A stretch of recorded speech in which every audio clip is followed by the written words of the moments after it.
Chapter 150. Brother-in-law.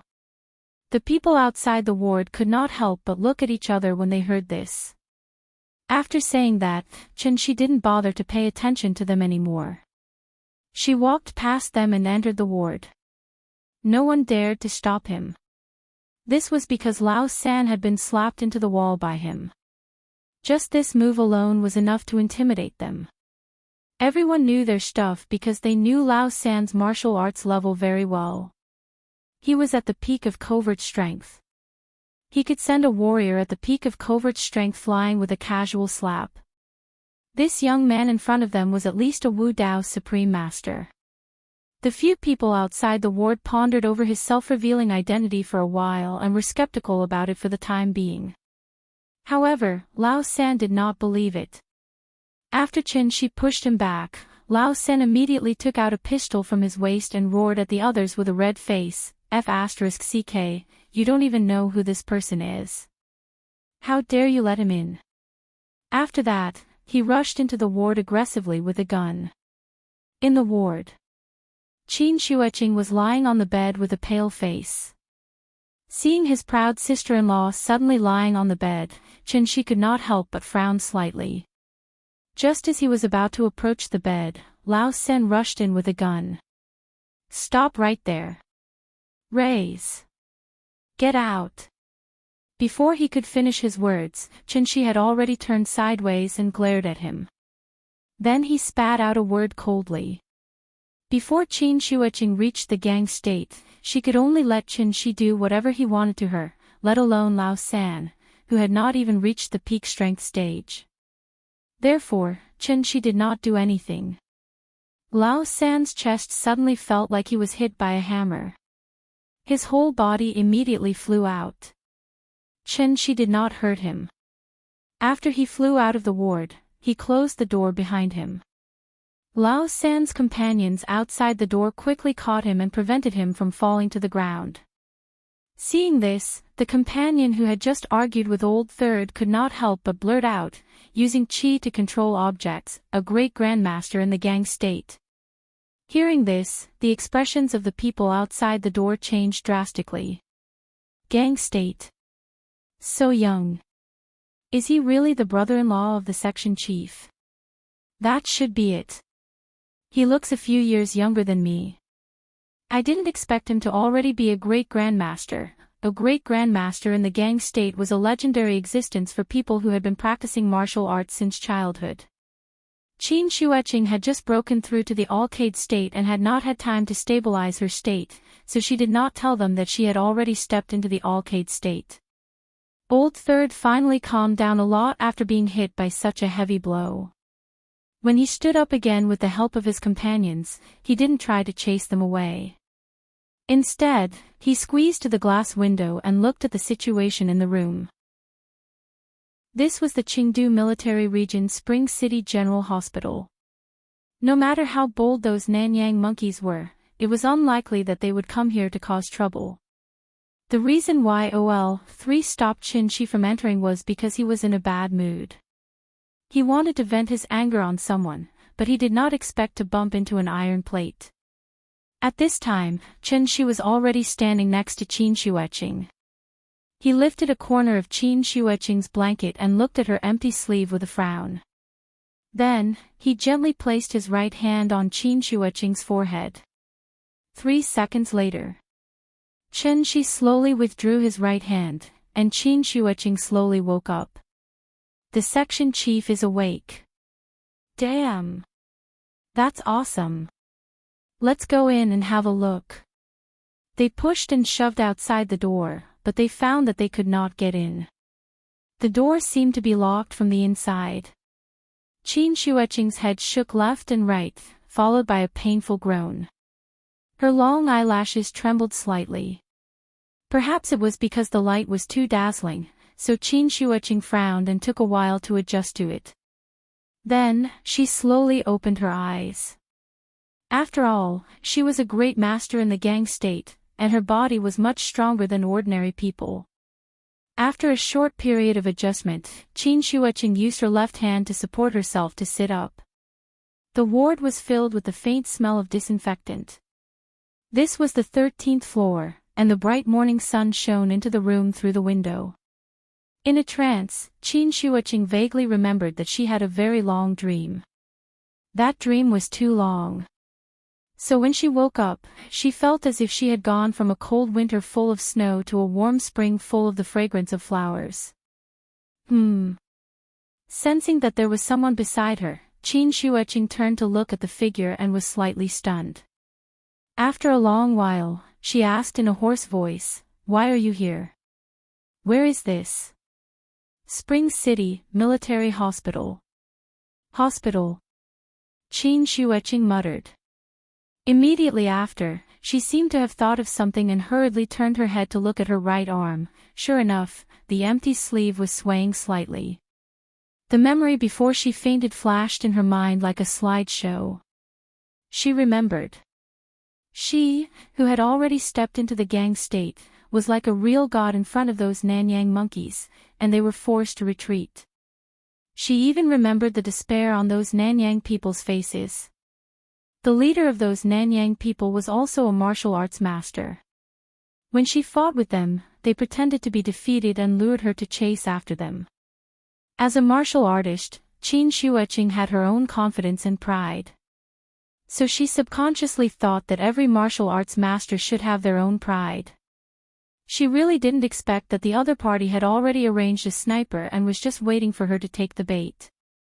Qin Shuoqing's hard work during this period of time was not wasted.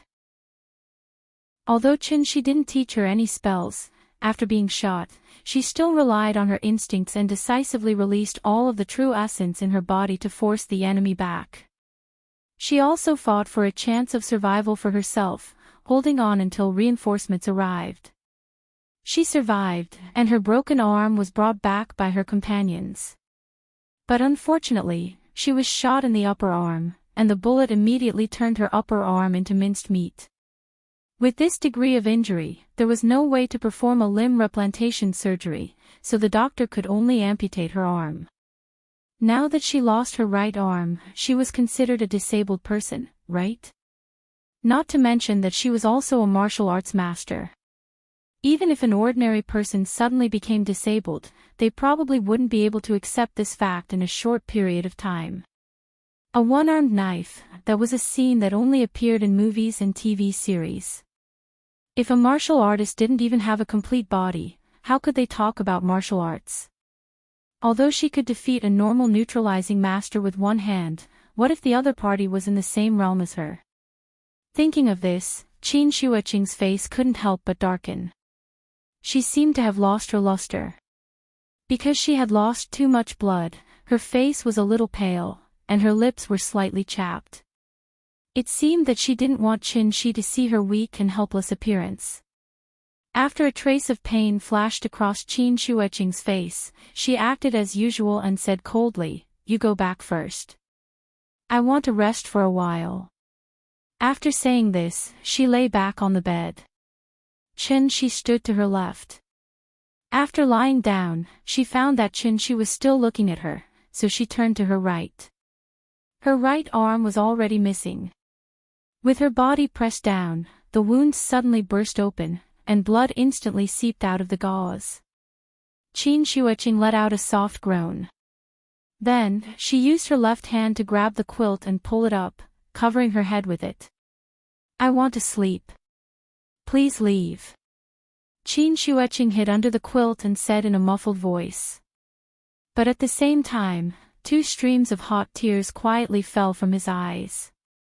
She turned sideways, stretched her head forward, and tried to wipe the tears on her face with the quilt. She didn't want anyone to see her like this.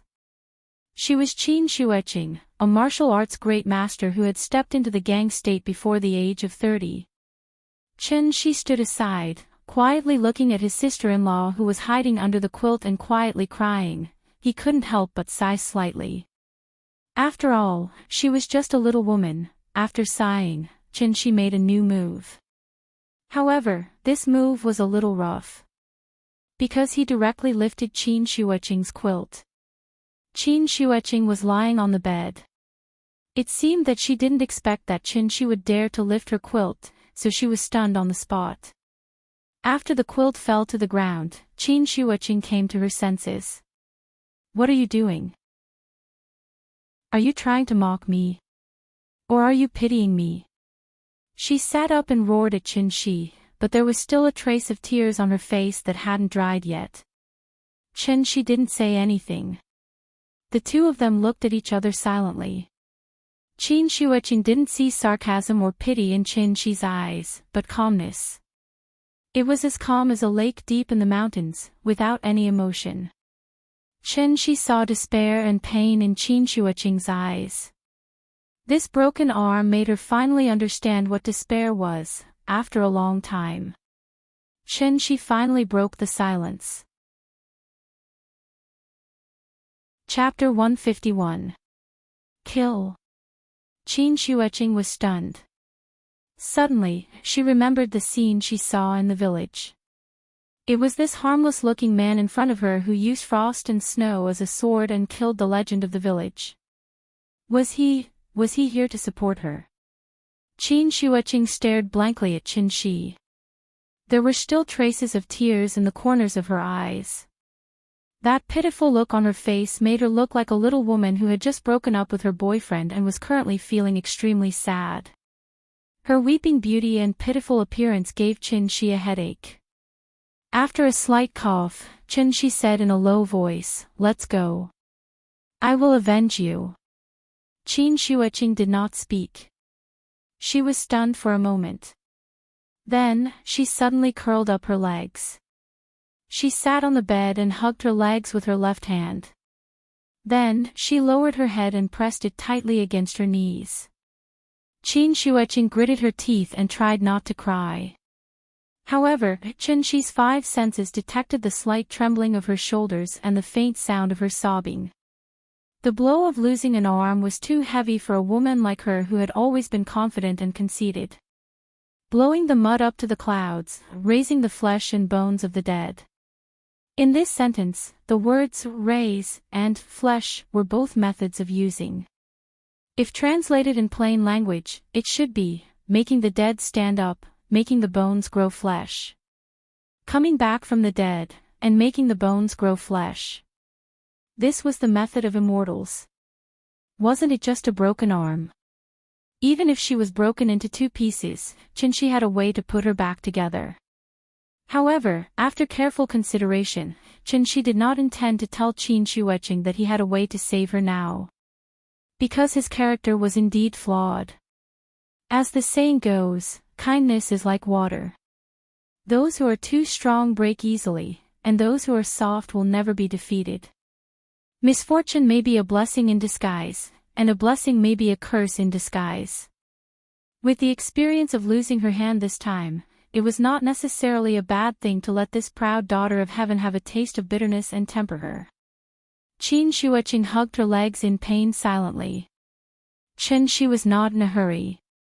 He just stood silently by the bed and looked at her. After a while, Qin Shuiqing gradually calmed down. She rested her head on her knees and carelessly rubbed it twice. Only then did she raise her head and look at Qin Shi with red eyes. She asked, "Did Big Sister tell you to come?" This woman's logical thinking seemed to be jumping around a bit. Qin Shi did not expect that she would ask such a question after crying for a while. Why did it sound like she was treating him as an outsider?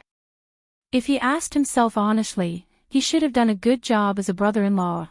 After pondering for a moment, Qin Shi nodded and said softly, "Uncle Qin and Ying are very worried about you, so I came to check on you first." "What about you?" Qin Shi did not understand what she wanted to say. But at this time, Qin Shuiqing had already turned her head and looked to the other side. She glanced at the closet next to her and then directly walked out of the bed. "You go out first. I want to change my clothes." "Okay, I'll wait for you outside." Seeing that she seemed to be much better, Qin Shi did not waste any more time and directly walked out of the ward. Outside the ward, those people were still blocking the door and eavesdropping. When they saw Qin Shi coming over, they scattered like birds and beasts. Qin Shi opened the door. Those people were already sitting or standing in positions. There were a total of 4 men and 1 woman here. They were all Qin Shuiqing's subordinates. What did Qin Shuiqing do? She was a direct subordinate of the Wu Lian headquarters in Shangjing.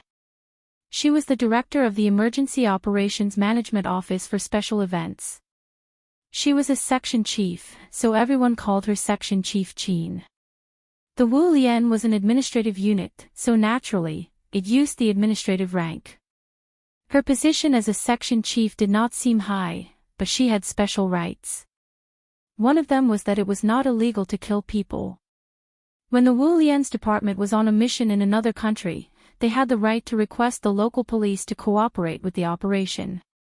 If the situation was special, they could even apply to the higher-ups for local armed police and military support. Qin Shuiqing's Emergency Management Office had 10 action teams under its jurisdiction. With Shangjing as the center, they were responsible for combating all martial artist-related criminal activities in North China. This time, the reason why she came to Spring City was because of the special mission. It was a group of martial artists who illegally came from Nanyang. They planned a shocking kidnapping in Zhonghai, which shocked the entire international Wu Lian. Their timing was very clever. After most of the people in the Zhonghai branch were transferred to Jinling for another mission, they began the operation and directly kidnapped 2 well-known business moguls in Zhonghai. The social impact of this operation was too great. The Zhonghai branch did not have enough time to transfer people from Jinling, so they had to send an emergency request to the headquarters. After the headquarters in Shangjing received the request, they immediately sent out reinforcements. Qin Shuiqing was one of the main people in charge of this rescue mission.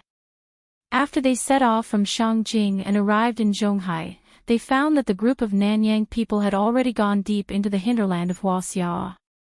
This group of people was also very brave. After they knew that the military would take over the sea and the air defense, they simply chose to travel by land. They crossed East China, Central China, and South China, planning to return to Nanyang from Guizhou. They had hostages in their hands. All of them were highly skilled in martial arts and were armed with heavy weapons. Due to various considerations, the local police did not dare to obstruct them. They set up checkpoints along the way, but they let them pass. From East China to the border of South China, it was more than 2,000 kilometers. This group of people only took 1 day and 1 night to complete the entire journey. This could already be considered a terrorist activity. In a fit of anger, the Wu Lian leader ordered the action team to set up layers of defense on the border of Guizhou with the Border Defense Army. Even if the hostages were hurt, it was absolutely impossible to let them leave Huaxia unscathed. Qin Shuiqing led the team to intercept them in Guizhou. After a short exchange with that group of people, they retreated after 1 strike and turned to jump into Shirwan Mountains. Shirwan Mountains was located in the southern part of Guizhou. It faced the sea and was adjacent to Yue Bay. The mountains were filled with towering trees, and there were few roads and few people. Qin Shuiqing originally thought that they would find an opportunity to cross the border from Shirwan Mountains and escape to Yue Bay, so she launched a search operation in Shirwan Mountains. She did not know that this group of people did not intend to leave through Shirwan Mountains at all. Instead, they turned again and went directly to Dianzhou. With the obstruction of Shirwan Mountains, they successfully shook off the Border Defense Army. However, the weakest under Qin Shuiqing's command was at the middle stage of concealing strength. How could she let them escape under her nose? Therefore, she immediately followed them and chased them all the way. Finally, on the border of Dianzhou, Qin Shuiqing stopped this group of people again. This time, the other party finally started a direct confrontation with them. Qin Shuiqing did not dare to use heavy weapons, but the other party was not polite at all. They carried rocket launchers on their shoulders and only fired them in places where there were many people. They seemed to be escaping from the beginning to the end, but in fact, all of the Wu Lian's actions were within the expectations of this group of people. Their destination was Dianzhou. After Qin Shueqing was injured, the emergency department suddenly lost its backbone. Without the obstruction of the martial arts masters, this group of people rushed across the border. Chapter 152. The atmosphere outside the ward was a little awkward. Lao San leaned against the wall and squatted on the ground. No one knew what he was thinking about. The others were curiously sizing up Qin Shi. Qin Shueqing had already woken up. It was not hard to tell from her reaction that this man was indeed related to her, so they could not be rude to him. Moreover, they dared not be rude to an Alcade Grandmaster. These people all had the usual arrogance of a martial artist. Perhaps it was because they rarely interacted with others, so although they felt a little awkward, none of them thought of standing up to talk to Qin Shi to ease the atmosphere a little. Seeing this, Qin Shi did not stay any longer. He turned and walked toward the elevator. Qin Shi didn't stop until she reached the corridor window directly across from the elevator. The sun was shining brightly outside the window. Even though he was a few streets away, he could still vaguely see the sparkling Jinchi Lake. Spring City was a second-tier city. In order to proactively develop, various policies had been tilted and construction sites were everywhere in the city. The city sped up its development, but it also lost some of its inexplicable charm. Qin Shueqing moved quickly. In less than 2 minutes, she had changed and walked out. Qin Shueqing was dressed casually. She wore a white knitted sweater under a brown windbreaker and a pair of light blue slim-fit jeans that showed off her perfect legs. She did not wear high heels. Instead, she wore a pair of white sneakers. Therefore, she looked like a little girl who had just graduated from university. When they saw Qin Shueqing walk out of the ward, they quickly surrounded her. "Section Chief, where are you going?" Hearing this, Qin Shueqing forced a smile and told them, "Wait for me here. I'll be back soon." "No, the doctor said that you need to rest more, that's right. You've just recovered from a serious illness. You should rest more. Why are you going out?" "To buy things. Then we can run errands. Since we've already failed the quest, why don't we just relax in Spring City? The environment here is great, and it'll be good for your recovery." Although they were older than Qin Shueqing, they seemed to respect her as their leader. Seeing this, Qin Shueqing could only frown slightly, and then put on his official airs. "All right, you guys wait for me here.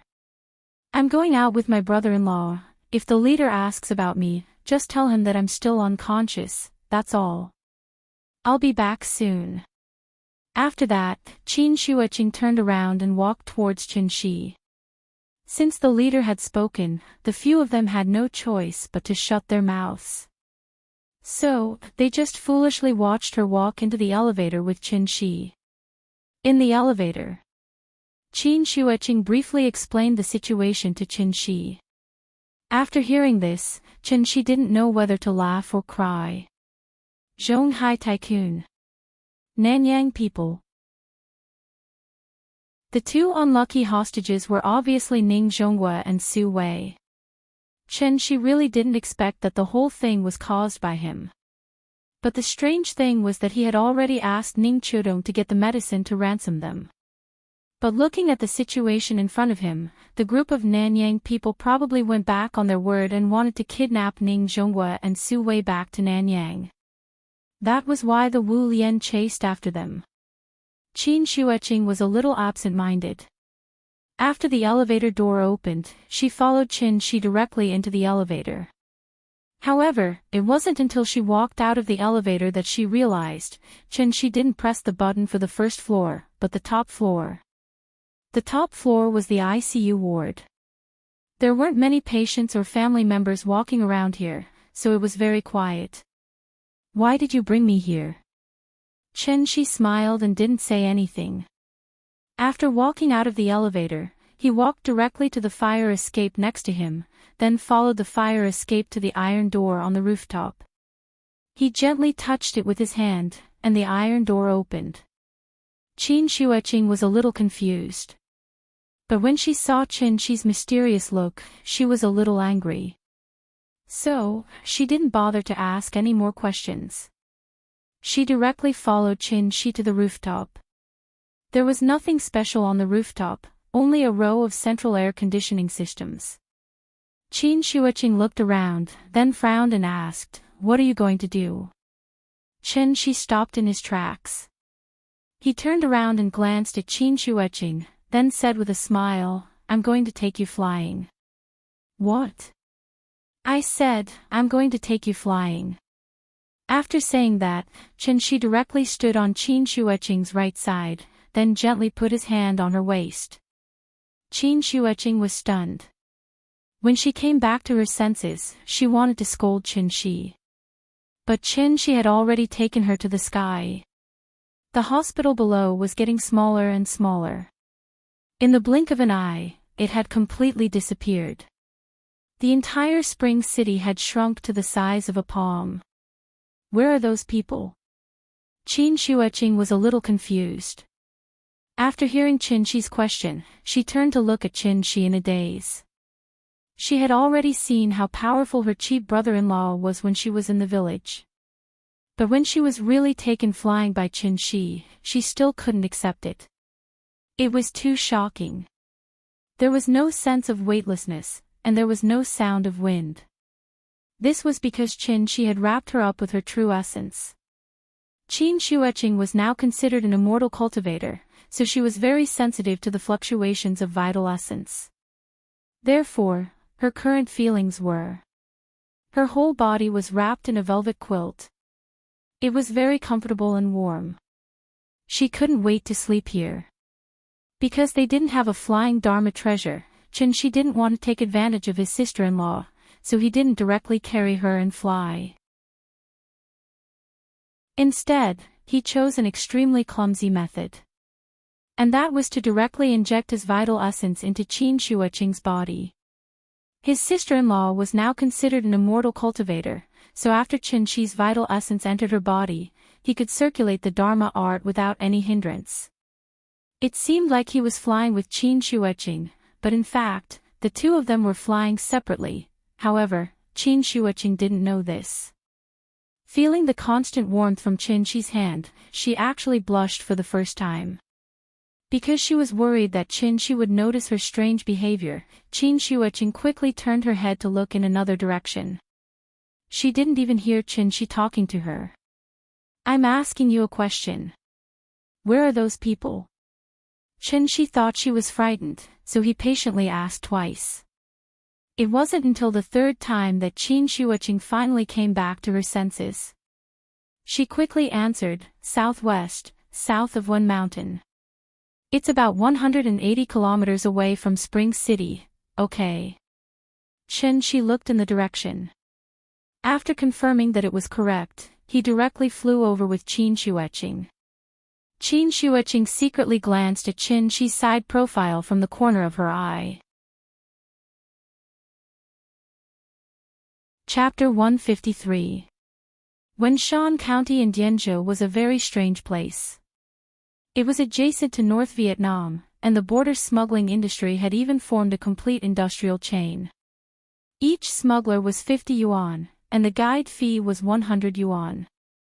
If they needed to apply for a visa, it was 200 yuan.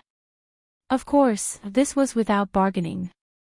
After the smugglers paid the protection fee, they could even seek the protection of the local gangsters. If anything happened, they would come forward to solve it because the other party also had to build a brand reputation. Today, everything in Wenshan was in order. Therefore, many people didn't know what had happened here.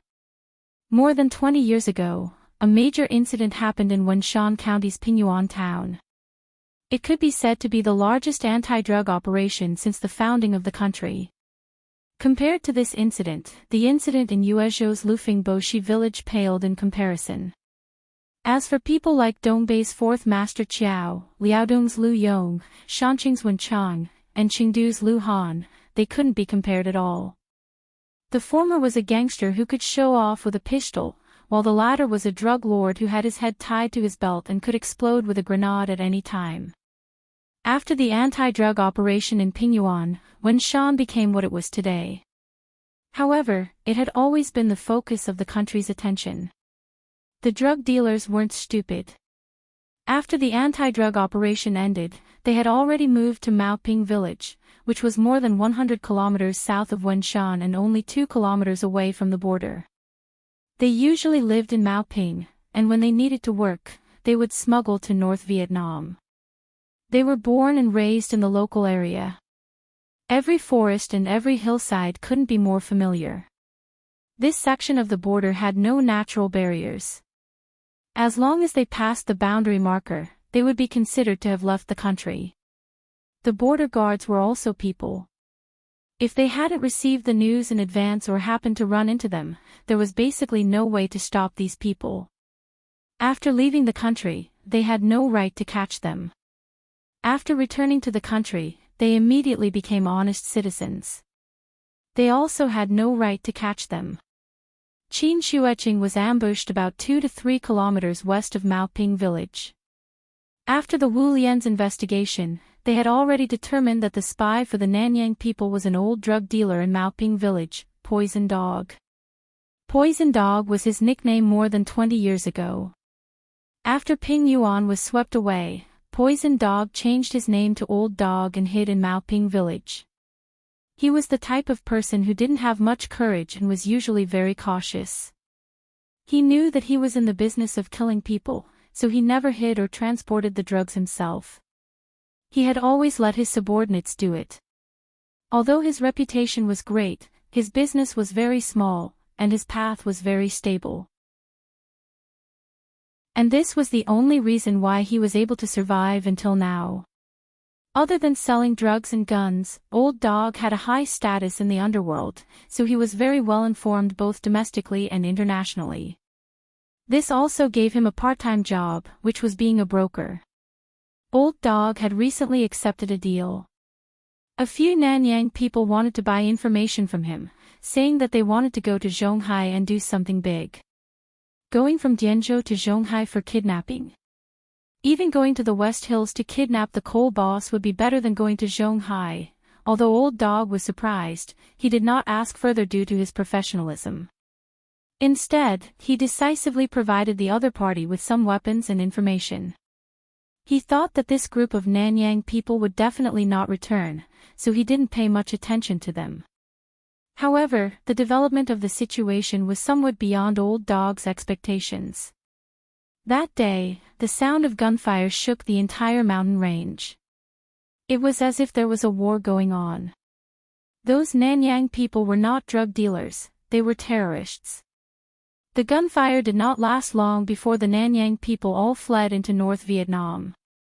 The border guards could not pursue them anymore, so they started a cleanup operation.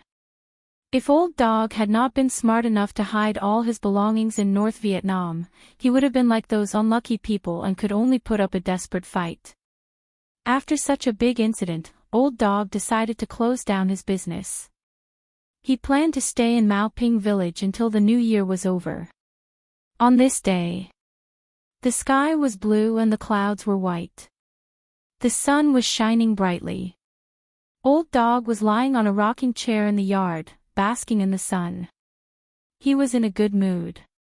However, when he saw a young man and a young woman walk into the yard, Old Dog's mood immediately changed.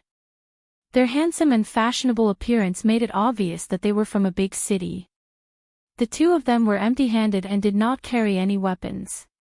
However, Old Dog looked at them and immediately raised his hands. He smiled and said, "Is there anything I can help you with?" Yes, Old Dog was also a covert Jing expert. He did not even know when these two people came. Raising his hands and surrendering was the best choice. Qin Shueching sized Old Dog up. The man's real age should be in his 40s. He was wearing a Chinese tunic suit from the 70s or 80s. His skin was rough and yellow, full of wrinkles, and his body was very thin. He looked like a little old man in his 60s. If he was holding a tobacco pipe, he would really look like an ordinary old man in the mountains. Where are those Nanyang people? Old Dog had not seen such a beautiful girl in a long time. He could not help but take a few more glances at Qin Shuiqing. However, when he saw Qin Shuiqing's empty right hand under her windbreaker, his expression changed slightly. "I'm not sure, then I'll ask again. Where are those Nanyang people?" Old Dog's expression was uncertain. After hesitating for a while, he gritted his teeth and said, "North Vietnam, Shan Luo." There were two kinds of people that Qin Shi had to kill. One was human traffickers, and the other was drug traffickers. The former was inhumane, while the latter was inhumane. However, they needed a guide, so they could only let him live for now. Qin Shuiqing turned around and looked at Qin Shi. After seeing Qin Shi nod slightly, she said to Old Dog, "Get up and lead the way." Old Dog was shocked when he heard that. He said, "You're going to North Vietnam?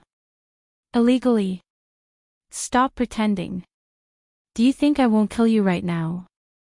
"Don't, I'll take you." Old Dog was very tactful. After all, it was his instinct to take advantage of the situation. Shan Luo was a province in the northwest of North Vietnam. It shared a border with Laos. Although it was a province, its size was equivalent to that of a county in Hoa Xia. North Vietnam was poor, but Shan Luo was the poorest province in North Vietnam. There was basically no industry here, and agriculture was Shan Luo's economic lifeline.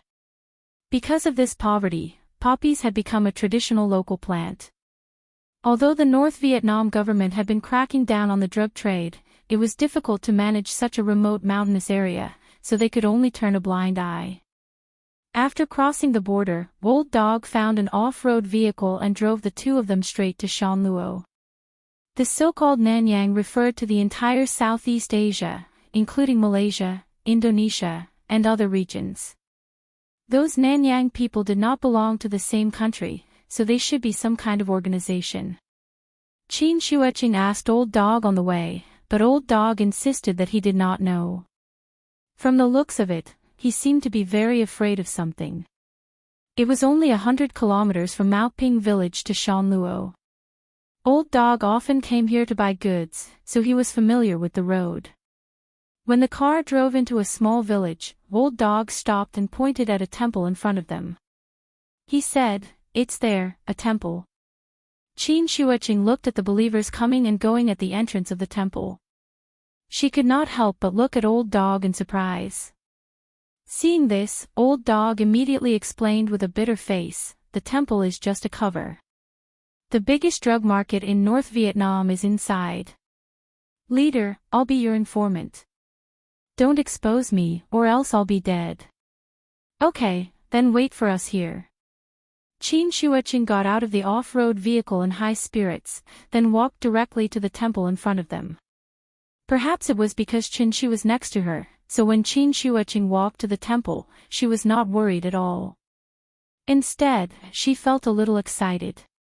It was a feeling that Qin Wanqing had never experienced before, that she had someone backing her up. It was very exciting, however. She did not notice it at all. She was like a child who was bullied outside, and now she came back with her parents to get back at them. Chapter 154. Nanyang did not seem big, but it was one of the more densely populated areas in the world. There were many immigrants here, and because it was once a colony, the locals had many different beliefs, such as Buddhism, Catholicism, Christianity, and Judaism. Among them, most of them believed in Buddhism. Unlike Hoa Xia's Mahayana Buddhism, Hinayana Buddhism was more popular in Nanyang. The difference between the two was that Mahayana Buddhism promoted the salvation of others and oneself, while Hinayana Buddhism promoted self-indulgence. If one had to describe it, one could say that one was a bus, while the other was a motorcycle. Hinayana Buddhism was a derogatory term for Mahayana Buddhism. In fact, Hinayana Buddhism's followers did not agree with this term. They called themselves Southern Theravada Buddhism. The Nanyang region mainly believed in Hinayana Buddhism, so the temples were very different from those in Hoa Xia. Hua Xia's temples were mostly palatial, majestic, and solemn. Nanyang's temples, on the other hand, were mostly standalone. They were relatively small, with a Buddhist hall and a Buddhist pagoda, surrounded by scattered monks' residences or places for rest and study. Mahayana Buddhism's temples had many statues of Buddhas, bodhisattvas, and all kinds of protectors. However, Hinayana Buddhism's temples only had one statue. Shanlua was too poor, so most of the villagers here wore coarse linen clothes. Therefore, when a young woman like Qin Shuiqing appeared in a trench coat and jeans, she immediately attracted a lot of attention. Nanyang was tropical and had a tropical monsoon climate. Most of the people here had light brown, or even dark brown skin. Qin Shuiqing's skin was fair and beautiful. Compared to them, she immediately looked like a fairy who had descended from the heavens. After hearing Old Dog say that this was where the Nanyang people were hiding, Qin Shuiqing immediately walked towards the temple. Her sister-in-law seemed to have a bad temper and was not easy to get along with, but in fact, she had never even killed a chicken before. Although she had a license to kill, she had always controlled herself when she was on missions. Once the enemy lost the ability to resist, she would immediately stop. However, being friendly to others did not mean that others would be friendly to her. That shot had completely angered Qin Shuiqing. As a result, her wound had not even healed, and she was still in an extremely weak state. When she heard that Qin Shi was going to avenge her, she immediately followed him. If she was not as skilled as him, it would be fine. However, the other party arranged for a sniper to ambush, and almost take her life. Although her life was saved, her right hand. So she had to take revenge. After seeing Qin Wanqing get out of the car and leave, Qin Shi also opened the door for her. Before leaving, Qin Shi smiled and said to the Old Dog, "Let me give you a piece of advice. You better stay here and wait for us to come back." Then, he followed Qin Shuiqing. After the two of them left, the Old Dog spat out the window, hesitating whether to drive away now. However, of course of the world's Qin. This young man was not simple. Even if he ran away now, he could only run away as a monk, but not as a temple. Unless he never returned to Huaxia. His wife and children were still in Huaxia. How could he not go back? This was indeed a temple. It looked a little ordinary. After entering the main hall, the first thing that came into view was a golden statue of Buddha. A monk was meditating by the side. When he saw Qin Shuiqing, he said a few words. Qin Shuiqing did not understand. She frowned and tried to say, "I'm looking for someone." The monk was stunned. Then he said in awkward Chinese, "Who are you looking for?" Qin Shuiqing was about to speak. But at this moment, she saw a figure walking out from behind the Buddha statue. It was a dark and thin man. He was about 30 years old. His skin was dark, and he wore a coarse short coat. The muscles on his arms were exposed. Qin Shuiqing was indeed too eye-catching. So the dark and thin man saw her at first sight. The dark and thin man was stunned for a moment. Then he reached for his waist. "I'm looking for him." The moment she saw the dark skinny man, Qin Wanqing's expression couldn't help but turn cold. After saying that, she seemed to have turned into a white crane and flew toward the man in an instant. The dark skinny man's reaction was also very fast. Just as Qin Wanqing pounced on him, he had already taken out a pistol from his waist. Who knew how much blood these people had on their hands, so they didn't hesitate at all when they fired. He aimed the gun at Qin Shuiqing and wanted to pull the trigger. However, after he pulled the trigger with his index finger, the trigger did not move. It was as if it was stuck. Because this time, her brother-in-law was standing behind her sister-in-law. After all, she had just recovered from a serious injury. Her skills were not as good as before. What if she was not careful and got shot again? The dark and thin man reacted quickly.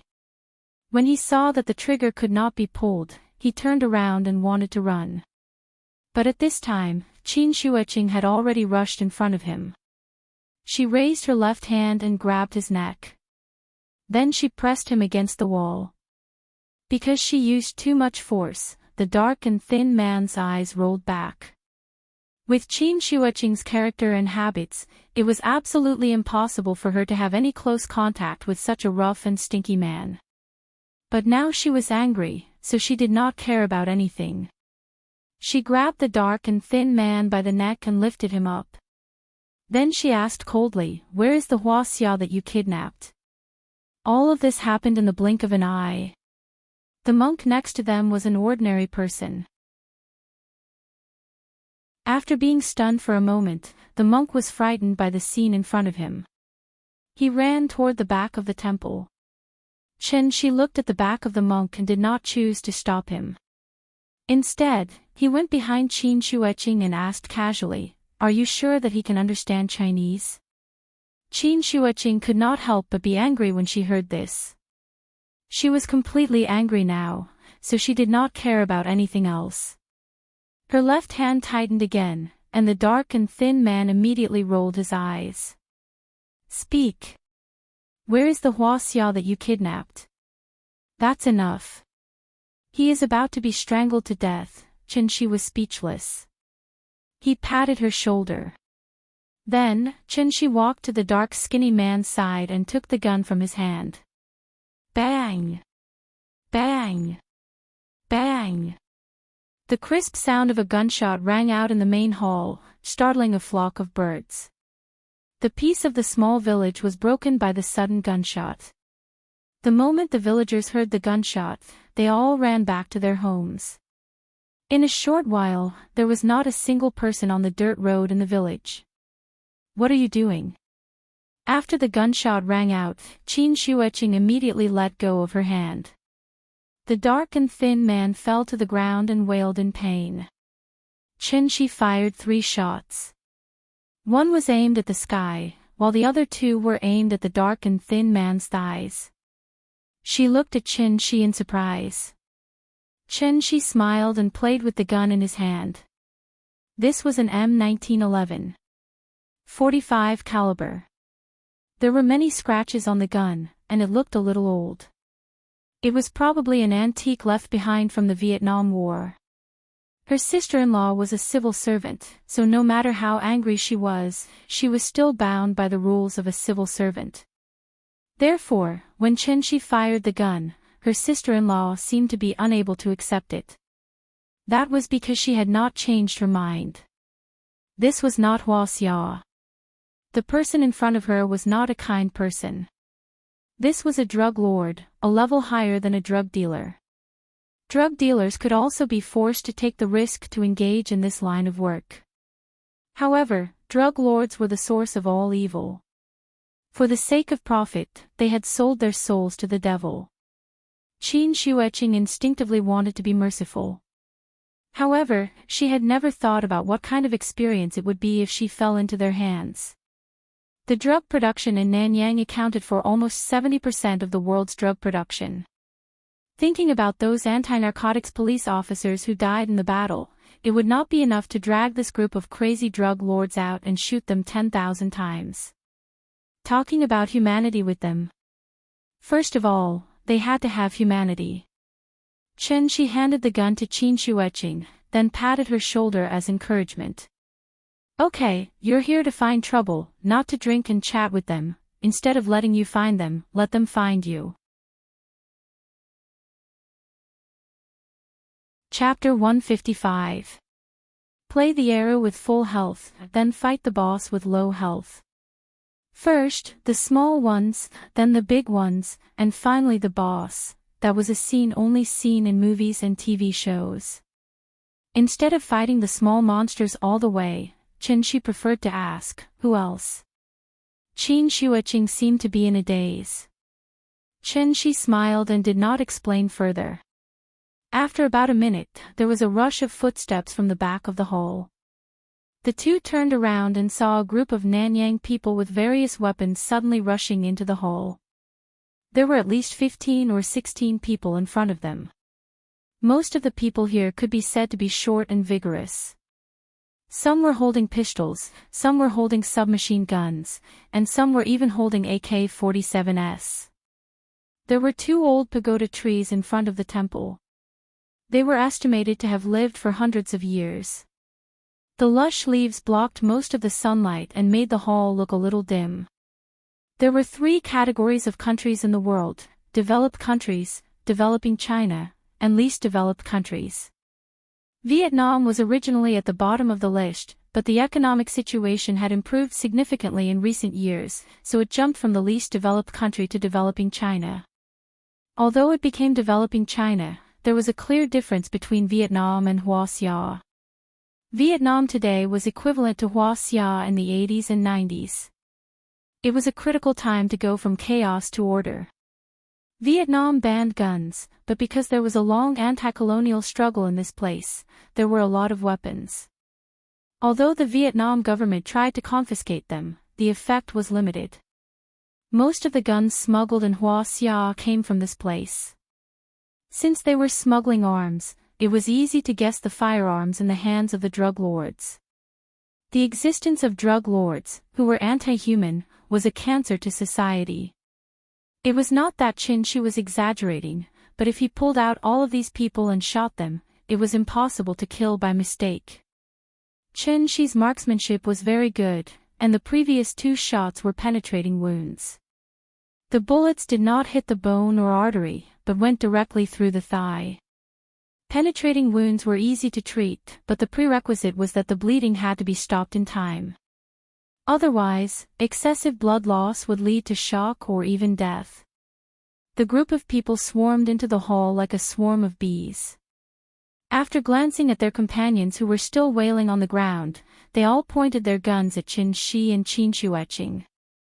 However, what made Qin Shi a little surprised was that among this group of Nanyang people, there was clearly a foreigner with a different style: Chinese. Chinese and Nanyang people still had obvious differences in appearance, so they could be distinguished at a glance. The Chinese man didn't carry any weapons, but from his position, it wasn't hard to tell that he held a high position among the Nanyang people. "What are you two doing here?" He looked to be in his 30s. His skin was yellowish, but he did not have the tan that was commonly seen on Nanyang people. His companion on the ground was still wailing and bleeding, but he chose to ignore it. Instead, he looked at Qin Shueching with interest. 2 long legs stretched tight by a pair of slim jeans, a perky chest under a white knitted sweater, fair and tender skin, and exquisite facial features that seemed to be made by nature. They were used to seeing rural women in the small valleys of Nanyang. Suddenly, such a stunning beauty popped up. These people really wanted to stare their eyes out. Qin Shueching had never been pointed at by so many people in her life, so she subconsciously frowned. No matter how powerful a martial arts master was, he was still immortal. No matter how fast he was, he couldn't outrun bullets. No matter how strong his muscles were, he couldn't withstand a round of bullets. She had always been the one leading people with guns. Now that her position had changed, she was really not used to it. Was she afraid? She wasn't afraid that it was fake. However, when she thought of her cheap brother-in-law behind her, Qin Shueching suddenly became very confident. International Wu Lian Headquarters Emergency Management Office in Beijing. We're here today to look for 2 kidnapped Hoa Xia people.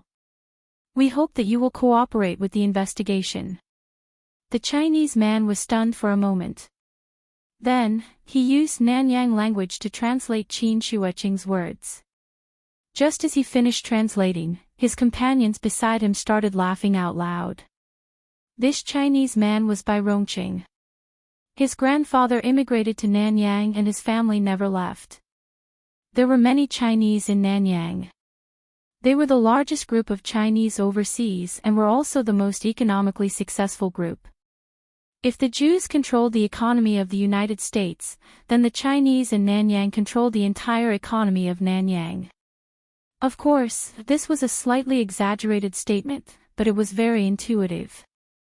The Chinese in Nanyang were intelligent, hardworking, and thrifty. After they established themselves in Nanyang, they immediately worked hard to improve their social status. Bai Rongqing's father was not satisfied with the status quo, so he started the drug business. They could be considered drug lords, but they could also be considered not. Because they were just middlemen who were responsible for pulling strings. For example, after a boss of a gang in Hong Kong was killed or arrested, the first thing the new boss would do was to visit the middleman in Nanyang.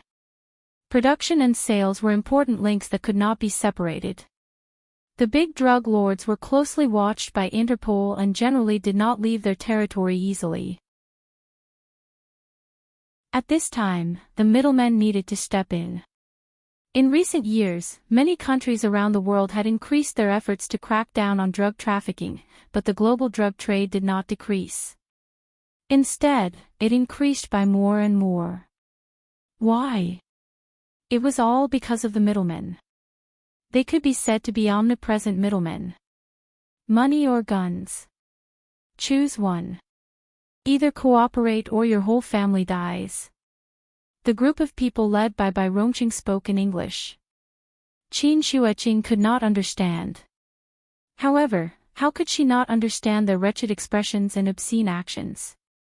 Her sister-in-law was so angry that her face turned red. However, the black barrel in front of her made her quite wary. Seeing this, Chen Shi took a step forward. The hall was filled with laughter, and the atmosphere seemed relaxed. However, in reality, the two sides were at daggers drawn. After Chen Shi took a step forward, Bai Rongqing's face suddenly froze. His companions next to him also pointed their guns at Chen Shi. Then, Chen Shi suddenly opened his arms. Then, he leaned forward slightly and pressed both of his arms forward. The true essence around his body suddenly erupted like a tsunami, surging and surging violently. There was no sound, only a series of exclamations. This group of armed thugs was like a bowling ball that had been knocked over. They were instantly thrown off their feet. However, their reaction was also extremely fast. Although they were dizzy and their blood was surging. After this group of thugs fell to the ground, their first reaction was not to get up, but to lie on the ground, raise their guns, and pull the trigger. There was a series of fierce gunshots in the hole. The bullets swept the wooden door, and suddenly a cloud of wood chips exploded. Old Dog was sitting in the off-road vehicle. He could hear the fierce gunshots coming from the temple from afar. With his experience, he could even tell which model the gunshots belonged to. Sigh, they're asking for it. After sighing pretentiously, Old Dog leisurely lit a cigarette, intending to finish it before setting off. The gunshot sounded for about half a minute. Then, the gunshot stopped abruptly. In the temple, Bai Rongqing sat on the ground, looking at everything in front of him in a daze. The originally solemn Buddhist hall had been dyed a different shade of crimson by the fresh blood. The wooden floor was also covered in blood. Other than the blood stains on the walls and doorposts, there was also some minced meat stuck to them. The minced meat and fresh blood mixed together, constantly emitting a strong fishy smell. This purgatory-like scene made Qin Shuiqing very uncomfortable. She quickly covered her mouth and ran out of the temple. The blood had already dyed Bai Rongqing red, but there was not a single wound on his body. What happened just now? Bai Rongqing's mind was a mess. Blood flowed down from the corner of his eyes, and his ears were buzzing. He only remembered, the young man in front of him suddenly waved his arms. Then, his men opened fire. But the target of their shots, it was not the young man in front of him, but the teammates next to him. More than 10 people suddenly picked up guns and shot at each other, resulting in this scene of purgatory on earth. Chen Shi calmly looked at Bai Rongqing and suddenly asked, "Can we have a good chat now?" After hearing his voice, Bai Rongqing could not help but tremble. Chapter 156. Nanyang was different from Huaxia. Huaxia's mysterious power came from the necromancers, and it had a bit of the style of an immortal. The necromancers were righteous, and Nanyang was evil. Nanyang was tropical, with lush vegetation, poisonous snakes, and insects. After animals died, they were prone to rot and maggots. But it was such a sunny place that gave birth to the three most evil sorcery in the world: voodoo, black magic, and black magic. Every one of them was filthy and evil. Zhang Jia's youngest son, Zhang Hongyuan, learned black magic in Nanyang, and then used it on his father, causing his father to suffer from illness and pain. Bai Rongqing had seen these mysterious powers. But no matter how powerful the voodoo was, it was impossible to instantly control people's minds and make them kill each other. Although he had participated in warlord wars and was used to the battlefield where limbs were flying everywhere, Bai Rongqing was just an ordinary person after all. So when he saw the scene in front of him, he was immediately scared out of his wits. More than a dozen brothers who spent time with him suddenly pulled out guns and fought, and died tragically around him. Such a strange scene could only be described with the word ghost. Looking at Bai Rongqing's sorry state, Chen Shi couldn't help but glance at him with some disgust, then frowned and asked, "Tell me, where are the two Huaxia people? Who is the mastermind behind their kidnapping?" Bai Rongqing was stunned for a moment, then immediately shouted in panic, "Meimin. It has nothing to do with me. Ba Cha, it was Ba Cha who did it." "What do you mean? Speak clearly." His tone was very panicked, and his Mandarin was not very standard, so Chen Shi didn't understand for a while. "I was only responsible for providing support. It was Ba Cha who ordered it, he's in Meimin. Those two Huaxia people have been brought back to Meimin by him." This time, Chen Shi finally understood. Meimin should be a place. Ba Cha was the mastermind of this series of events. Since he was in charge of providing support, the person who arranged for the sniper was definitely the one in front of him. Thinking of this, Chen Shi turned his head to look outside the hall, but Qin Shuiqing had long since disappeared.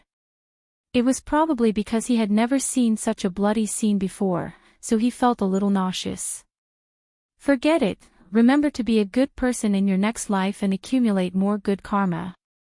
Hearing this, Bai Rongqing's expression suddenly changed.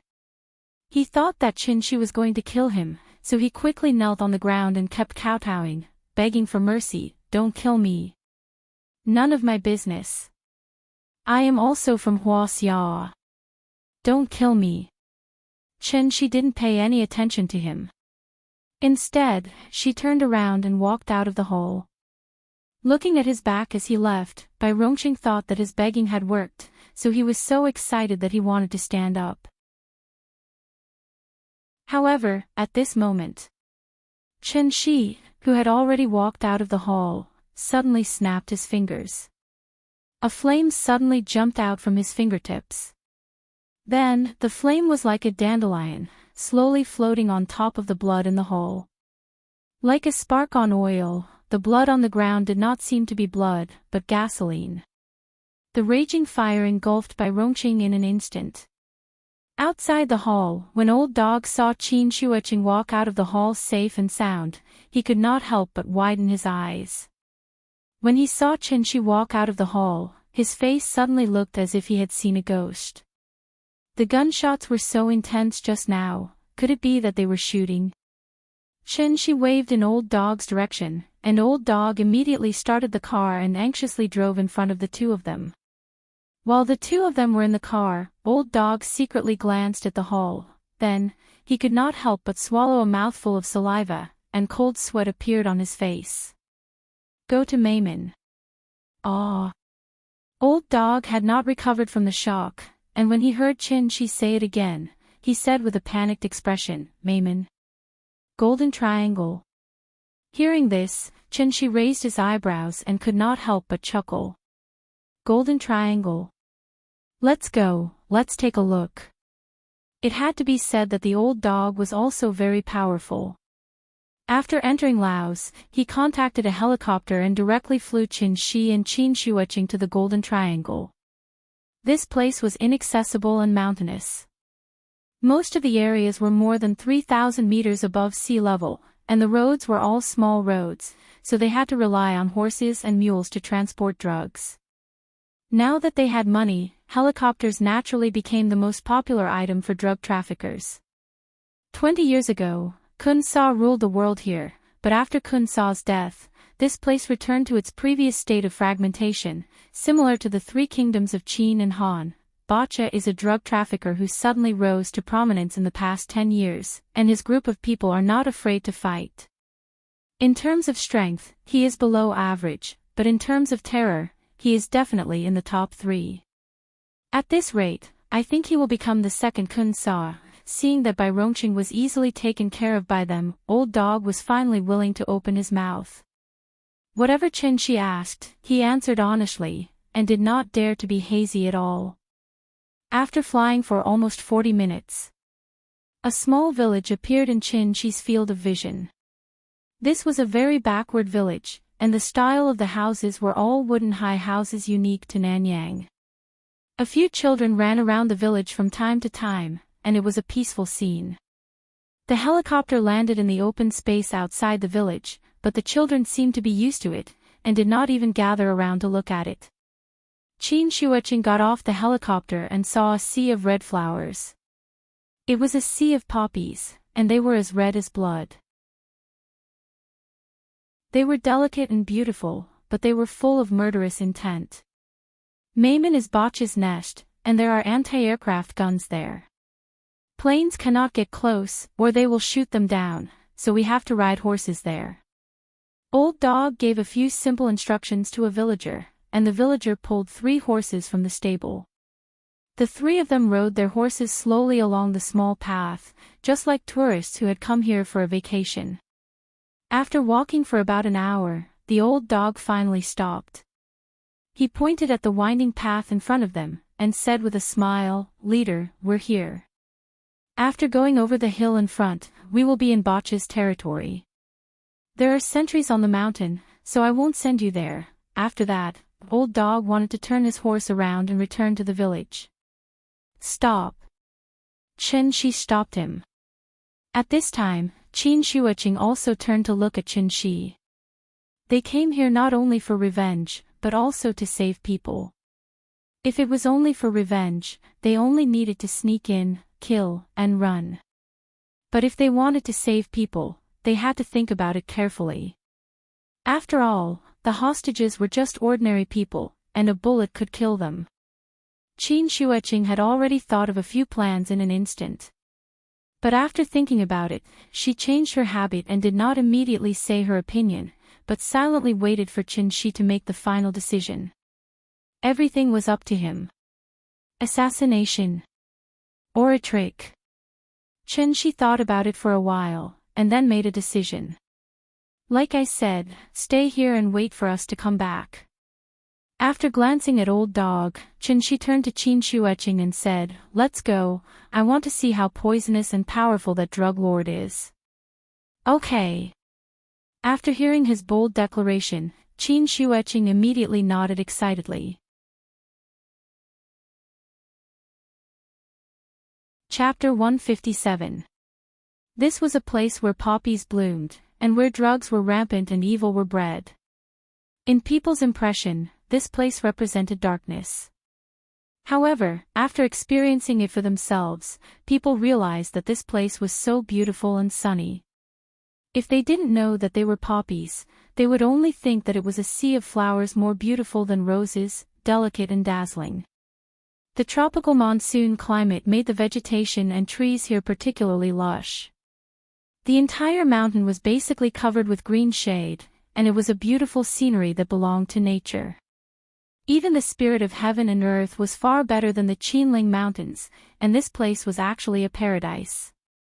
Just from looking at the scenery, it seemed that this place was completely unrelated to darkness, drugs, and murder. It was 3:30 in the afternoon in Shangjing, and the sun was particularly bright in Mayman.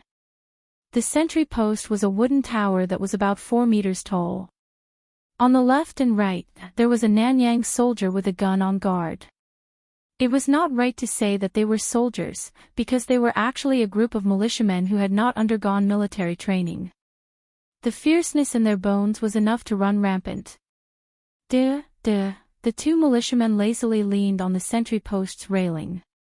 At this time, there was suddenly a faint sound of horse hooves in front of them. When the two horses were only about 30 meters away from the sentry post, the sentries suddenly came back to their senses. After greeting each other, they leaned out. There were two horses, with a man and a woman sitting on each of them. Looking at the bright clothes and fashionable clothes, it was as if they were tourists who had mistakenly entered this place. But this was the core area of the Golden Triangle. How could there be tourists? The sentry on the left was rather alert and immediately aimed his gun at the two of them. Then, he started mumbling something that no one knew what to say. Perhaps seeing that they had no weapons on them, the two sentry did not immediately shoot. The horse went straight to the wooden door in the middle of the two sentry posts. At this time, the sentry finally saw the appearance of the two people. Beauty knew no boundaries.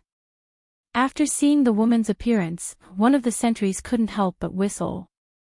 Then, he stuck his head out and mumbled something that no one knew what he was talking about. Qin Shuiqing glanced at Qin Shi and suddenly asked, "You left, I right?" "Up to you." "All right." As soon as he finished speaking, Qin Shuiqing suddenly jumped up from the back of the horse. She jumped 3 or 4 meters high. Like a swallow returning to its nest, she leaped into the sentry's basket. The one on the left should be a veteran, so when he saw Qin Shuiqing suddenly jump from the back of the horse, he immediately reacted and quickly pointed his gun at Qin Shuiqing. But at this time, Qin Shi picked up a leaf and suddenly threw it at the sentinel on the left. The green leaf instantly turned into a deadly blade and pierced through the guard's throat, leaving a long trail of blood in the air. Only brain damage could lead to immediate death, so the sentinel did not die immediately. He widened his eyes and hurriedly dropped the gun. He used both hands to tightly grip his neck, trying to press down on the wound. But how could the wound on the aorta be pressed with the hand? All of this happened in a flash. Even when Qin Shuiqing jumped in front of him, the sentinel on the right still had not recovered. He stared blankly at the beautiful woman in front of him. Then his eyes suddenly turned black, and he completely said goodbye to this world. Qin Shuiqing smashed the top of his head with her palm. After taking care of the sentinel on the right, Qin Shuiqing jumped down from the basket and gently landed on the back of the horse. This was the first time she killed someone. But strangely, Qin Shuiqing did not feel any discomfort. She felt as if she had just casually killed a fly, so she did not feel guilty at all. When Qin Shi saw her like this, he knew that she might be thinking about life again, so he immediately interrupted her thoughts and said with a smile, "You have to remember one thing, anyone who points a gun at you, regardless of gender or age, deserves to die." Because he was afraid that she did not understand, Qin Shi added, "When a normal person gets a gun, their first reaction is to hesitate. So those who get a gun and are ready to shoot must have killed before or are mentally prepared to kill. If you hesitate, then after he pulls the trigger, the one who will die will be you." Qin Shuiqing frowned and thought for a while. Then she said with some discomfort, "I understand." After saying that, she clamped her legs together and rode forward on her horse. Seeing this, Qin Shi could only helplessly shrug. He guessed that his sister-in-law did not listen to him. It was about good and evil, killing and forgiveness. Qin Shi actually agreed with this saying, forgiving them is God's business. I am only responsible for sending them to see God. Maymon's territory was very large. After passing the sentry post, the two saw large areas of poppy fields. Just like the rape fields next to the highway. When spring came, there was an endless sea of golden flowers on both sides of the highway. But here, the rape flowers turned into poppy flowers. The sea of golden flowers also turned into an endless sea of blood-red flowers. The two rode on the horse and walked on the dirt path in the field. Most of the flower farmers were women. When they saw them, they all stopped what they were doing and stood up to look at the two strangers who came out of nowhere. Now that everything was humanized, the treatment of flower farmers was much better than before. In the past, if they did not work for drug lords, they would have their hands and feet chopped off or even their lives. Times had changed. Now, drug lords would give generous wages, so more and more flower farmers were attracted to work for them. In the off-season, flower farmers could even go down the mountain to the city to buy. For flower farmers, this was just a job to support their families. Qin Shuiqing was a little surprised by the lax security here. Except for the 2 sentry posts, there was not a single soldier in sight. She did not know that now was not 20 years ago. The weapons and equipment of drug lords had been upgraded long ago. The rich ones even rented satellites to keep an eye on the troop movements of the surrounding countries. Even without satellites, radar was a necessary item. So the function of the sentry post was more like announcing the ownership of this territory to the outside world. Most people would not go to the nest of drug lords for no reason. After all, trespassing into a military base would at most be expelled, but trespassing into a drug lord's territory would cost one's life. Mayman was like a small town. There were several villages around the town, and the villages were surrounded by a sea of flowers. The two walked for a while.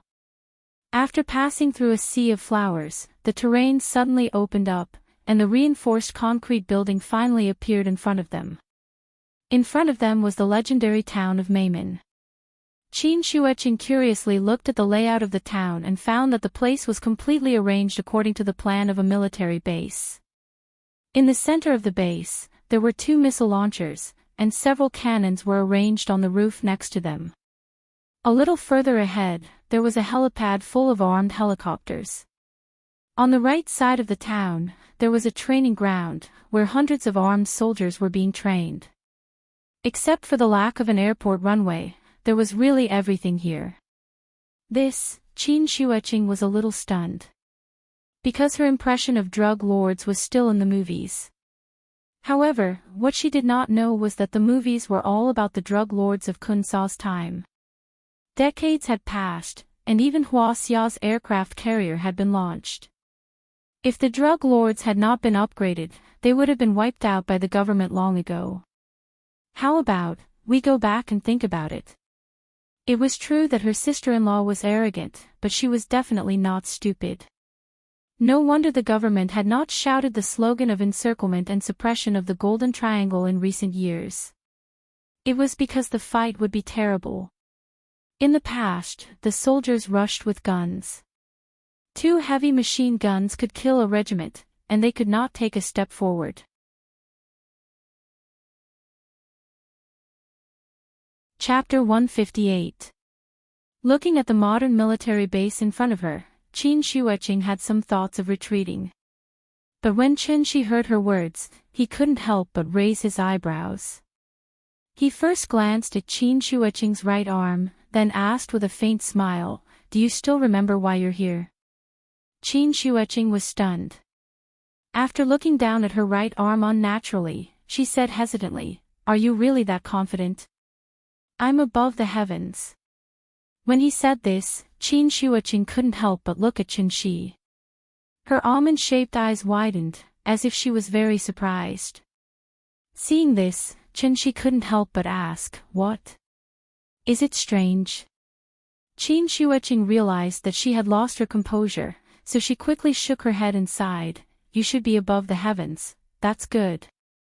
Go, I'm in a hurry. I have to go back to Shangjing later." Okay. Perhaps she was infected by Qin Shi's strong confidence. Qin Shuiqing nodded heavily and didn't say anything else. She jumped off the horse and walked directly to the base in front of them. Qin Shi rarely rode a horse, so naturally, he wanted to ride to his heart's content. So he leisurely followed behind his sister-in-law to the base. If Nian Nian was here, she would have already clamored to ride a big horse, the base didn't have a wall. It was surrounded by a circle of barbed wire, and the so-called gate was only a railing that could be raised. The strange behavior of the two had already attracted the attention of the sentinels. However, their attire made the sentinels think that they were customers who came to buy drugs, so they didn't suspect anything. Therefore, when Qin Shuiqing approached the gate, a soldier came out from the side of the sentry post, and then he started talking. Qin Shuiqing didn't look at the soldier. Instead, he looked at an empty space not far behind the soldier. There were a lot of wooden stakes there, and a few of them had people tied to them, just like the crucified Jesus. These people were full of scars, and they hung on the stakes motionlessly. No one knew whether they were dead or alive. She took a closer look, and after confirming that those people were not Hua Xiao's people, she could not help but let out a sigh of relief. If the hostages were to die here, the reputation of the Shangjing Emergency Department would be completely lost. Seeing that Qin Shuiqing didn't reply, the soldier was a little angry, so he wanted to come up to her and take her back for questioning. Just as he reached out to grab Qin Shuiqing's left arm, Qin Shuiqing made the first move and directly grabbed the soldier's neck. Gotcha! Qin Shuiqing exerted a little force with her slender fingers, and the unlucky guy's neck was broken. She wasn't a helpless flower vase. Even if one of her hands was broken, she was still a great master in the gang state. There was a surveillance room in the base, and there were many monitors in it, monitoring the movements in the surrounding villages. When they passed by the sentry post, because they moved too quickly, the monitors didn't notice what happened there. Now that Qin Shuiqing was standing at the entrance of the base, this move immediately attracted the attention of the monitors. Looking at the soldier who was casually thrown to the ground, the monitors immediately sounded the alarm. The shrill alarm suddenly rang over the village. At this moment, the entire base seemed to come alive, and countless soldiers rushed out from all corners of the base with guns. Even the soldiers who were still training on the training ground immediately stopped their training, and under the command of the instructor, they instantly entered combat mode. Looking at Qin Shuiqing, who stirred up the hornet's nest, Shi couldn't help but feel speechless. He originally thought that Qin Shuiqing would sneak in, blow up a few houses to distract the enemy, and then take action. He didn't expect that she would attack the door in such a simple and crude way. This style of doing things was somewhat similar to his style. When Qin Shuiqing heard the sudden sound of the alarm, she was also shocked. She carefully looked around and made sure that no one else was watching before she made her move, but she forgot that there was a monitoring system here. After cursing herself a few times with some annoyance, Qin Shuiqing quickly jumped into the sentry post next to her. She really wasn't cut out for assassination and sneak attacks. The sentry post at the entrance of the base was not like the previous sentry tower. It was a square reinforced concrete building, 2 stories high, and the walls were thicker, which served as both a sentry post and a defense function. There were 3 soldiers in the sentry post. After hearing the alarm, one of them was ready to go out to check the situation, but he didn't expect to run into Qin Shuiqing, who rushed into the sentry post. Almost without any reaction, he fell to the ground silently. A master could kill people within 10 steps like killing chickens. When Qin Shuiqing sneaked up to the second floor, the other 2 soldiers were still observing the situation on the second floor. They saw Qin Shi leisurely riding a horse in front of them. When they were about to shoot the stranger in front of them, Qin Shuiqing had already twisted their necks from behind. After the monitor explained the enemy's situation and location through the broadcast, the soldiers all rushed toward the sentry post. After all, they were not a regular army, but the private armed forces of the drug lords, so they didn't have high discipline. When they heard that the enemy had invaded, they swarmed over. Qin Shuiqing sneaked a glance at the situation below. There were at least 200 to 300 people, and they were all fully armed soldiers. These private armed forces were actually not much different from terrorists, so when they saw the body at the gate, they didn't need anyone to give orders, and 3 soldiers carrying rocket launchers directly walked out. The drug lords lacked everything but money. It was just a sentry post, and they could just blow it up and fix it later. They were carrying Carl Gustav M3 84mm rocket launchers, which were only produced in the 1990s and had been purchased and equipped by many countries.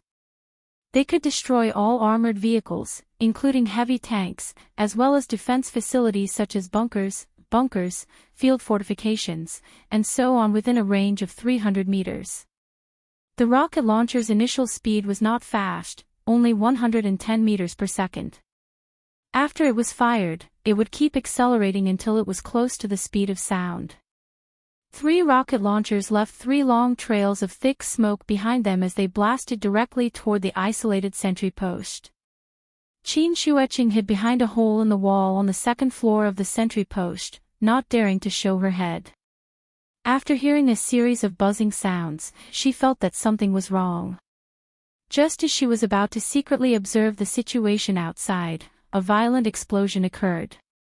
Boom! Boom! Boom! Gravel flew everywhere, and the ground shook. The sentry post shook violently, and Qin Shueching suddenly felt a sense of fear in her heart. After about 10 seconds, the violent shaking gradually subsided. Qin Shueching secretly poked her head out and was immediately shocked. The explosion did not hit the sentry post, but the crowd below. Fortunately, they didn't use anti-personnel shells, but armor-piercing shells. Otherwise, there would be no survivors here. Clatter, clatter, the sound of horse hooves sounded again. After using his true essence to calm the frightened horse, Chen Shi rode into the base leisurely. He had to admit that his sister-in-law was indeed talented in gathering monsters. Otherwise, even if there were 3 more rocket launchers, it would be impossible to cause such a huge loss to the enemy.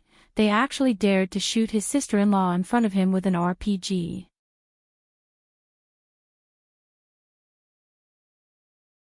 Chapter 159. After entering the gate of the base, the horse stopped. It kept snorting as though it did not like the smell of the place. When the drug lords heard the commotion, they ran out with guns in hand. Thus, they did not wear any protective equipment. The purpose of bulletproof vests and helmets was not to stop bullets.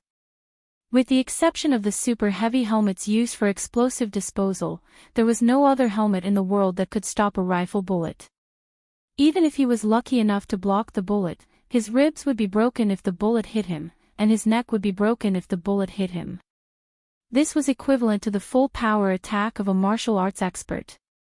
Thus, the real purpose of the protective equipment was to stop the debris and rubble produced by the explosion on the battlefield. Because the 200 to 300 people were standing too close to each other, the 3 rockets exploded right in the middle of the hornet's nest. Some of the people who were standing further away were also injured by the rubble from the rocket launcher. As for those who were blessed by God and did not suffer any injuries, they were also stunned by the powerful explosion. They fell to the ground and were unable to get up. The rocket launcher was much more powerful than the bullets. Broken limbs littered the ground and blood continuously flowed into the crater created by the rocket launcher. In just a short while, a shallow pool of blood had already formed. Because the scene was too bloody, Chen Shi immediately displayed his good habit. That was to clean up the battlefield. Regardless of whether they were dead or not, he would go up and burn them all to ashes. Massacre. Bloody. Cruel. No, no, no, this was purification. In terms of brutality, if terrorists were ranked first, then drug lords would definitely be ranked second. Thus, forgiving them was God's job. Chen Shi was only responsible for sending them to see God. 200 to 300 people were instantly engulfed by the fire. Qin Shueching glanced at the scene and walked out from the outpost. Then, she stood beside Qin Shi with a complicated expression. Qin Shi picked up a gun from the ground. Caliber. The first small-caliber rifle to be officially listed in the world. It was used on a large scale during the Vietnam War. Now, it had been completely retired and replaced by the M16A2. The old version had become a civilian rifle in North America and Europe. He had played Counter-Strike before, but he had never played with a real gun. So, after getting the gun, he studied it carefully. In the end, he didn't forget to take out the magazine and take a look. Then, he put it back. Fortunately, the magazine was full. Let's go and see where the hostages are being held. Leaving the horse at the gate, Chen-Shi swaggered into the base with Qin etching. Taking the layout of a regular military base as an example, the outer perimeter was a sentry post, surveillance tower, machine gun tower, concrete walls, and barbed wire. Inside the base was an arsenal, an armory, a fuel depot, and barracks, including dormitories, dining halls, and toilets. The drug lords were not so particular. The anti-aircraft guns were placed at the entrance of the base, and the surface-to-air missile launchers were placed in the middle of the base. What was even more bizarre was that there was actually a villa not far behind the missile launcher. The villa was 2 stories high and there was a small garden in front of it. It was obvious that this was the base of the drug lords. The 2 of them surrounded the base. Chen-Shi held his gun and constantly shot at the fish that tried to escape the net. Whoever dared to show their head, he raised his gun and shot. 30 bullets were quickly used up. When there were no more bullets, he threw down the rifle and shattered the ground with his foot. With a wave of his hand, a series of gravel accurately hit the enemy's forehead. In the beginning, some small shrimps tried to resist by shooting, but as the 2 of them gradually went deeper, the sound of gunfire gradually subsided. The 2 of them walked straight to the villa. At this time, Chen-Shi discovered a problem. In the beginning, 200 to 300 people died. In addition to the small shrimps that came out one after another, there were at most 400 people. It was impossible for such a large military base to only have so few people. No matter how he thought about it, something felt wrong. Then, where were the people? Chen-Shi pondered as he pushed open the door of the villa with Qin etching. This was a magnificent villa. If the floors were a little higher, it could almost be called a castle. The drug lords had no taste and were purely nouveau riche. Therefore, the decoration in the villa was very luxurious. There were all kinds of gorgeous and luxurious furnishings that could be considered dazzling. Among them, the most eye-catching was the bearskin carpet that could be seen as soon as they walked in. The villa was empty. There was no one in sight. The 2 of them looked at each other. When Chen-Shi was about to say something, a child suddenly appeared on the stairs on the 2nd floor. It was a Nanyang child who looked to be only 12 or 13 years old. His face was full of fear and timidity. In sharp contrast, the AK-74 in his arms was the stark contrast. As the most widely used automatic rifle in the world, the AK-47 was known as the world's king of guns. A total of 100 million units were produced. At least 53 countries purchased and fully equipped it. 5 countries even painted it on their national flags. This was the synonym for slaughter. So far, at least 20 million people had died under the muzzle of the AK-47. It was far more than the number of casualties caused by the 2 atomic bombs in Japan. The black barrel trembled slightly. The child seemed to be very afraid. Seeing this, Qin etching could not help but be stunned. But in the moment when she was distracted, the child suddenly opened fire. The muzzle of the gun spat out tongues of fire. There was no fear on the child's face. There was only excitement and fanaticism. The recoil of the AK-47 was well known. However, because the child had been practicing for a long time, his hands were very steady. He stood on the stairs on the 2nd floor as if he had gone crazy. He laughed wildly as he sprayed bullets downwards. The bullets swept the table, the windows, the furniture, and instantly tore everything into pieces.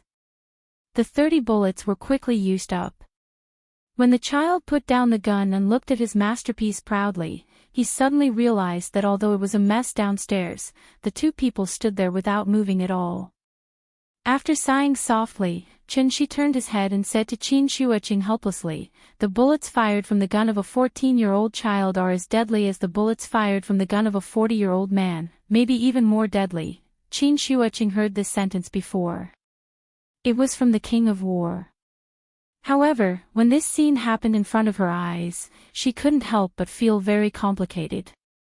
Chen-shi did not say anything else. With a wave of his hand, the bullets that stopped in front of them all turned around and then shot at the child on the stairs at a faster speed.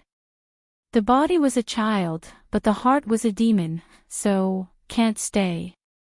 Originally, Chen-shi came with the mentality of avenging his sister-in-law, but after being disturbed by this child, even he began to feel a little uncomfortable. The child was not wrong. It was the world that was wrong. Even a teenager was trained to be a demon that killed without batting an eyelid. This kind of behavior had completely infuriated him. After frowning and glancing at the stairs, Chen-shi suddenly seemed to have noticed something. He quickly looked back at the door of the villa. Qin Shuoqing saw his actions. While she was confused, Chen-shi's figure had already disappeared from the hole. Almost at the same time, he was outside the villa.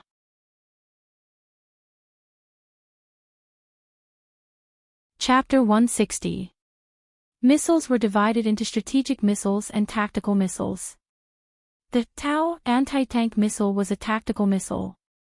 It was produced and used in large quantities during the Cold War. It could be launched from vehicles or helicopters, or it could be carried by infantry. It was mainly used to attack hard targets such as tanks, armored vehicles, bunkers, and artillery positions. The missile was 164 meters long, the diameter was 152 meters, and the total weight was 47 kilograms. In the unfinished Syrian war, a new tactic gradually became popular.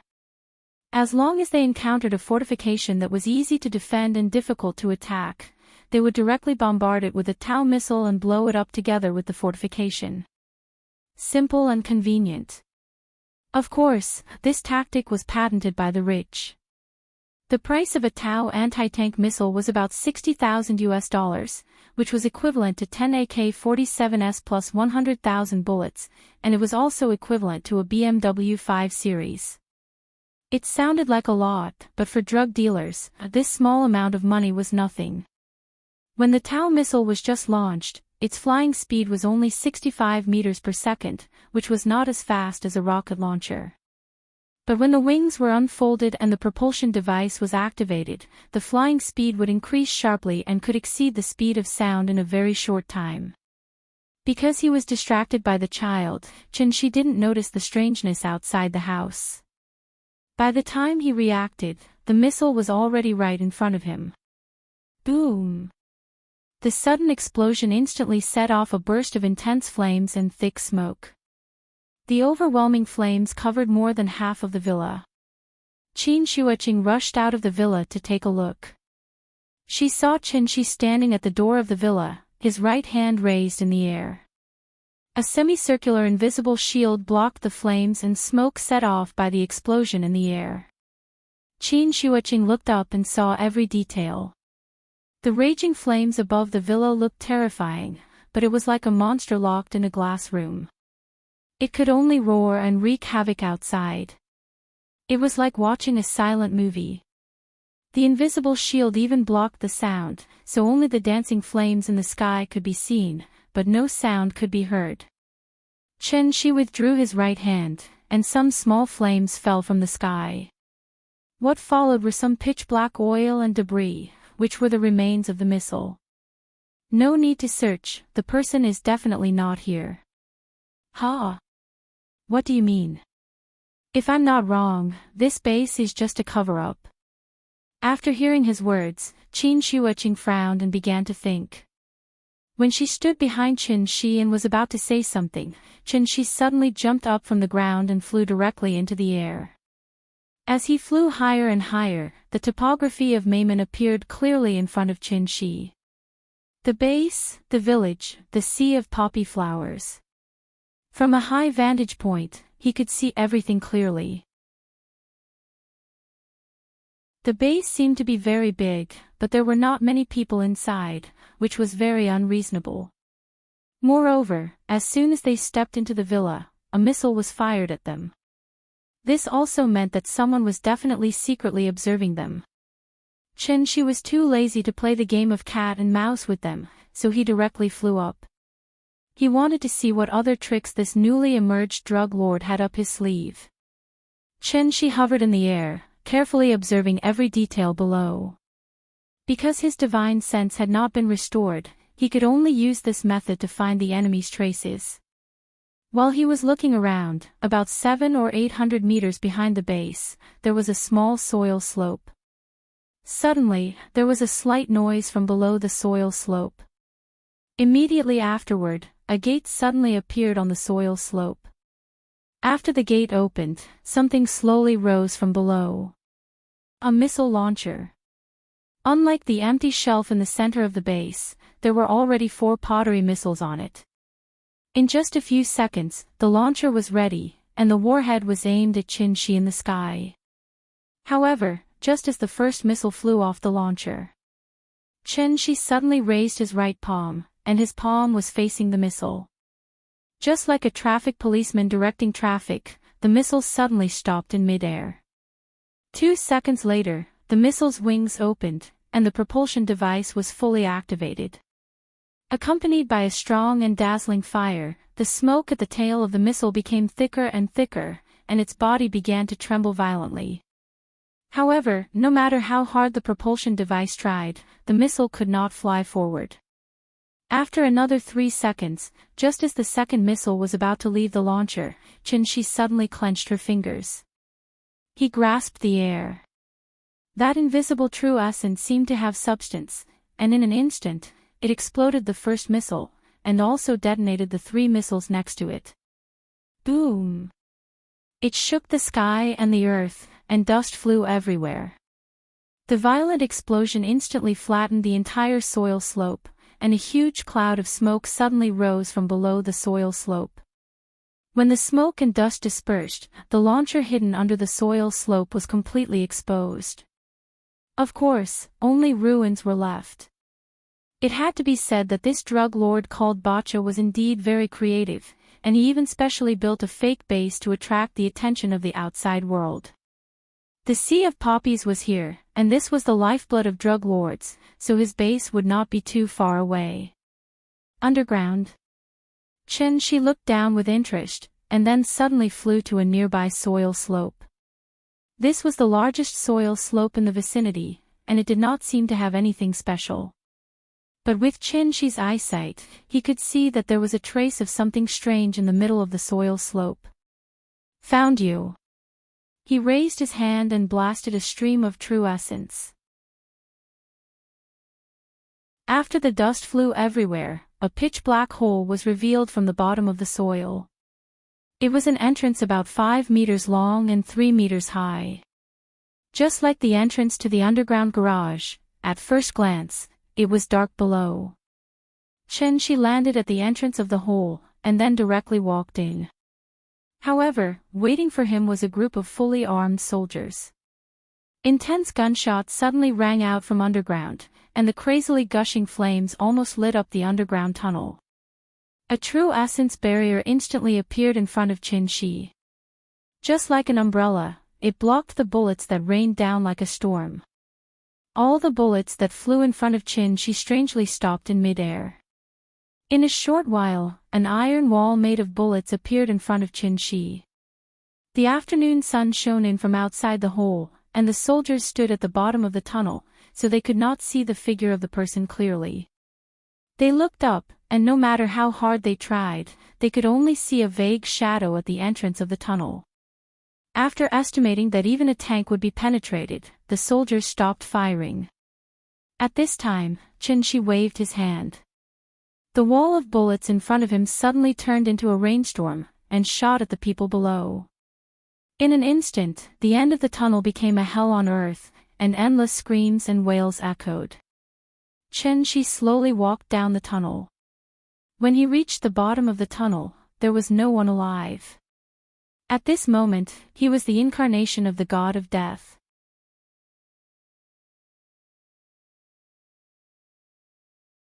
Chapter 161.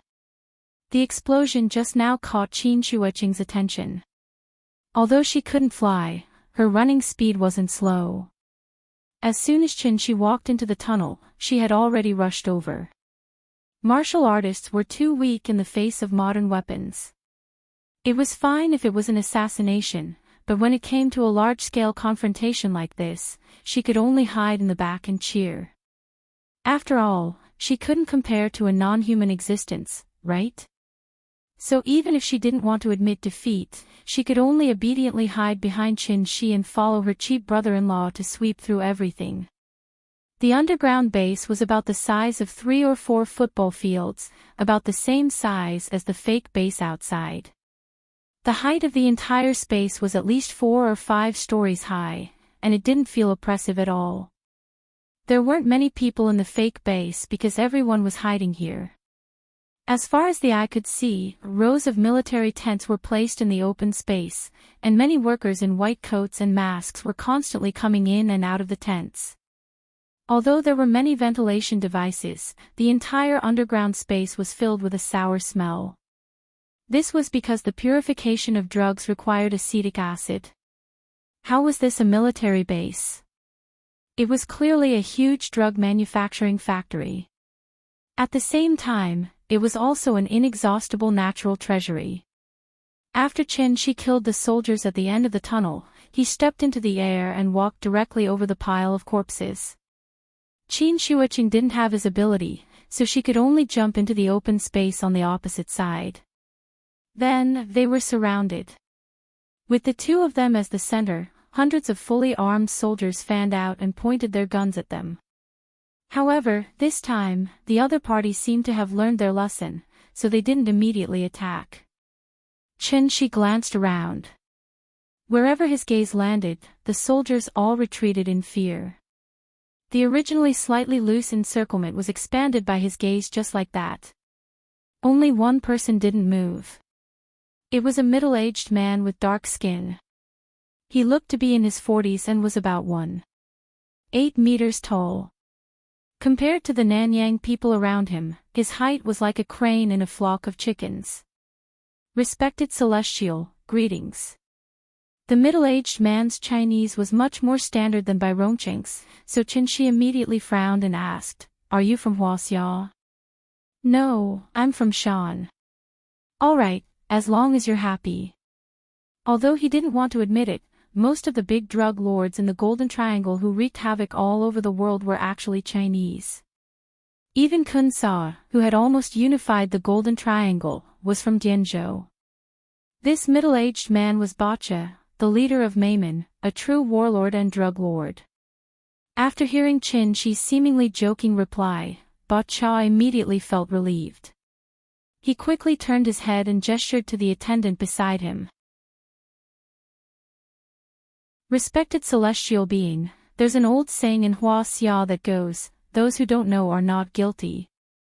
I didn't know of your existence before, so I offended you. Please forgive me." As he spoke, Bacha's entourage brought 2 people forward. They were Ning Zhonghua and Su Wei, whom he had not seen for a long time. "And Mr. Chen." Mr. Chen, when Ning Zhonghua saw Chen-Shi, he was so excited that he almost couldn't speak. His complexion was yellowish and dark, and he had lost a lot of weight. The white shirt he was wearing had almost turned into a black shirt. Ning Zhonggua's expression was very emotional, but compared to Su Wei, it was a bit of a joke. After Su Wei saw Chen-Shi for the first time, he couldn't help but cry. He was considered a well-known business tycoon in Zhonghai, but at this moment, he was crying in front of thousands of people. It was easy to imagine what kind of grievances Su Wei had suffered. "I'm sorry, the previous misunderstanding caused you two to suffer a lot. I would like to express my sincerest apologies to you too. I hope you don't take it to heart." While speaking, Bocce gestured for his men to untie them. As soon as the ropes were untied, Ning Zhonghua and Su Wei rushed behind Qin Shi. As for what Bocce said just now, they didn't hear a single word. Qin Shuiqing looked at the two with slight disdain and then slightly distanced herself from them. Thinking about it, these two unlucky bastards were kidnapped all the way from Zhonghai to the Golden Triangle. They had to travel on land, and because of the Wu Lian's pursuit, they had to follow the group of Nanyang people over mountains and valleys. They were bitten by insects and snakes, but they had to wade in muddy water and swamps. If they couldn't keep up, they would be whipped. The two tycoons of the business world had lived like princes for most of their lives. During this trip, they truly experienced the suffering of the human world. This was probably the extent of the Red Army's long march. When they arrived at the Golden Triangle, they were locked in a dungeon. They ate, drank, and pooped in a room. They were no different from pigs in a pen. So, how could they not stink? Chen Shi stood in place and ignored the unlucky Ning Zhonghua and Su Wei. Instead, he calmly continued to watch Bocce. When Bocce saw this, he didn't say anything else. He turned his head and said a few words to the attendant next to him. Not long after the attendant left, when he came back, he was pushing a trolley that looked like a food delivery trolley. The food delivery trolley was covered with a white cloth. When the attendant opened it, several heads were placed on top of it. These are the leaders of this operation. If you don't believe me, you can ask them to come out and identify. Bocce smiled and pointed at the food delivery trolley. It looked a bit like a staff member selling snacks and fruits on a train. Chen Shi finally saw the ruthlessness of a drug lord today. When the evil people in this world were truly ruthless, there was really no bottom line. After a deep sigh, Chen Shi suddenly asked, "Just now you wanted to fight, now you want to surrender. Are you so sure that I'll let you go?" No, I'm not sure. Bocce shook his head and said calmly, "I didn't know that you were a celestial being, so I dared to offend you. Now that I know, I naturally have to change the way to solve the problem. Solve the problem. How? With the people behind you." After saying this, Chen Shi once again scanned the surroundings. As far as his eyes could see, the soldiers all retreated. At this moment, he was like Zhang Fei at the Changban slope. His roar scared Xia Hojie to death, and he alone forced the millions of Chao soldiers to retreat. After seeing his inhuman methods, the morale of the soldiers fell to the bottom. Because they weren't facing a human at all, how could they fight? However, Bocce seemed to have already expected Qin Shi's reaction. So after hearing Qin Shi's words, he didn't panic at all. Instead, as if he was making an introduction, he calmly said, "When I first built this underground base, I already buried 5,000 tons of explosives. 5,000 tons of explosives was equivalent to 8,000 Tomahawk missiles, which was also equivalent to a quarter of the Hiroshima nuclear explosion. And this was his trump card."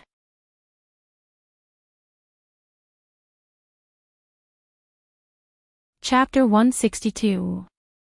Chen Shi's expression didn't change at all when he heard that there were 5,000 tons of explosives buried here. Seeing this, Ba Cha continued, 5,000 tons of explosives isn't a threat. It's a means of self-protection. Just like a gecko cutting off its tail or a pufferfish bloating, it's an animal's instinct. Maybe you think this is ridiculous, but it's the only way I can protect myself. No one knew of your existence before, so I dared to offend you. I'm just following orders. I hope you can understand my difficulties. Ba Cha kept a low profile. Chen Shi didn't speak, as if he was thinking about something. But at this moment, there was a strange movement in the tunnel behind him. Qin Shuiqing quickly looked back. Two gates suddenly extended out from the walls on both sides. The speed of the gate closing was very fast, and within a few seconds, it had already firmly closed together, completely sealing off their way back. Judging from this, Ba Cha was obviously prepared to fight to the death. Every celestial was a legendary existence. In fact, they couldn't be considered human anymore. After all, how could humans fly in the sky? Before receiving the mission, Ba Cha had a bad feeling. He thought he could take advantage of the recent turmoil in Wu Lian, but he didn't expect to kick an iron plate. No, it was a steel plate. Although a great grandmaster in the aura state could control objects with chi, this kind of celestial being who could pinch and explode missiles in the air could not even break the aura shield when faced with the suppressive firepower of a reinforced company, and could even shoot back all the bullets. Ba Cha was completely out of ideas. Since he couldn't beat them, he could only fight to the death. Anyway, a celestial's life was much more valuable than an ant's life. Ba Cha was a famous drug lord, so he had already put his life on the line. So after he made up his mind, a faint smile appeared on his face, as if victory was already in his hands. Celestials weren't afraid of missiles because missiles couldn't hit them. Now the entire base had become a sealed can. Once it exploded, the celestials in the center of the explosion were no different from ants like them. They would still turn into ashes. However, just as Ba Cha was feeling proud of himself, Chen Shi smiled faintly. Have you played Fight the Landlord? Ba Cha was stunned. He didn't expect him to suddenly ask such a question. Before Ba Cha could answer, Chen Shi directly asked a second question. Do you know what's bigger than a king bomb? Bigger than a king bomb. Ba Cha was confused. He thought there was a deeper meaning in Chen Shi's words, so he immediately thought carefully about it. For twos. No, in Fight the Landlord, the king bomb was the biggest card. He was still pondering. Chen Shi had already given him an answer. Let me tell you, bigger than a king bomb, flipped the table, as his voice, Chen Shi's words, and the other Shi's SSSS, his is, of ST before they could react, they were dragged by Chen Shi and flew straight up the tunnel. At this moment, Ba Cha finally reacted. At this time, he no longer had any expression of victory, only a face of impatience. He kept roaring at the soldiers, beat them. Don't let them get away. When the nervous soldiers heard his roar, they were so scared that they immediately pulled the trigger. They didn't even see a shadow before they started shooting. Intense gunshots instantly resounded throughout the entire base. However, Chen Shi was extremely fast. In the blink of an eye, he had already dragged the three of them to the door that isolated the exit. A long sword condensed from true essence suddenly appeared in his hand. The long sword pierced through the gate. The gate, which was comparable to the gate of a vault, was as soft as a cake. The sword pierced through it without any resistance. With a twist of his right hand, Chen Shi instantly cut a large hole in the door. The cave was not big, only a little more than a meter in diameter. Chen Shi led the three of them out of the cave and then soared into the sky. Ba Cha hurriedly led his men to the end of the passage. Looking up, the sunlight was constantly shining through the hole into the passage. Where were the figures of those people? Scram! Seeing this, Ba Cha immediately panicked. He turned around and ran into the depths of the base. All the soldiers in front of him were fiercely slapped to the side. Ba Cha didn't lie. There were indeed 5,000 tons of explosives buried under the base. He originally wanted to use this as a threat to reach an agreement with the other party. After all, the Celestials were legendary existences.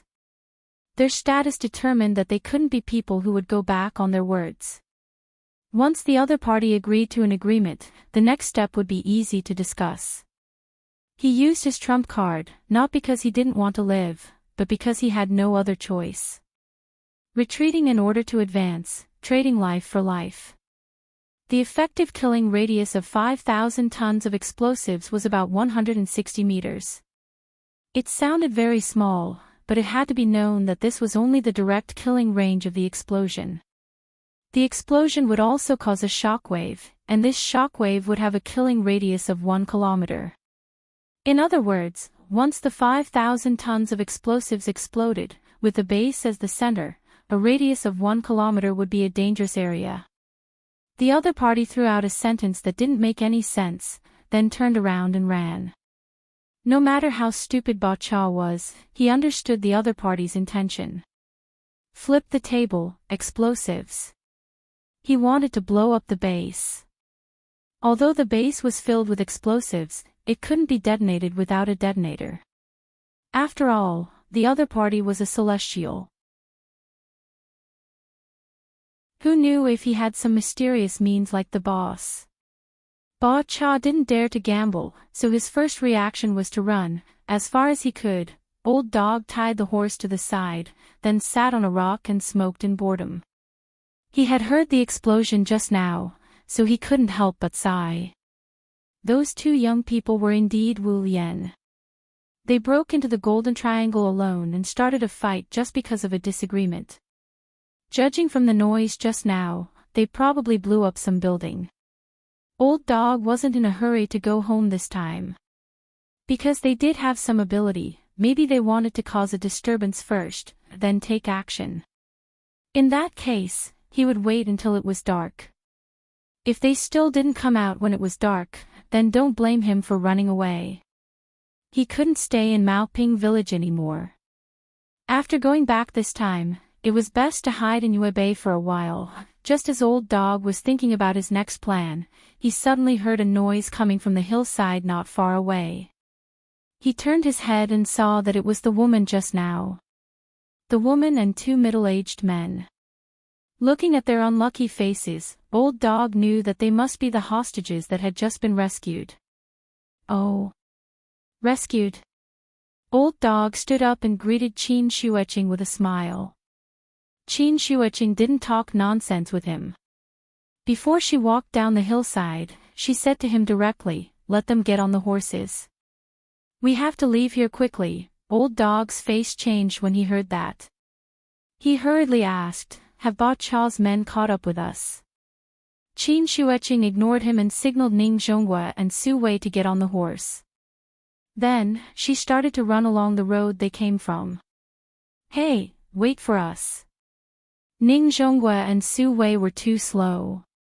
After Old Dog pushed them onto the horse, he led the horse and quickly chased after them. The few of them ran wildly on the mountain road. But after running for a few minutes, a light suddenly exploded, followed by a violent vibration behind them. Old Dog was surprised and couldn't help but look back.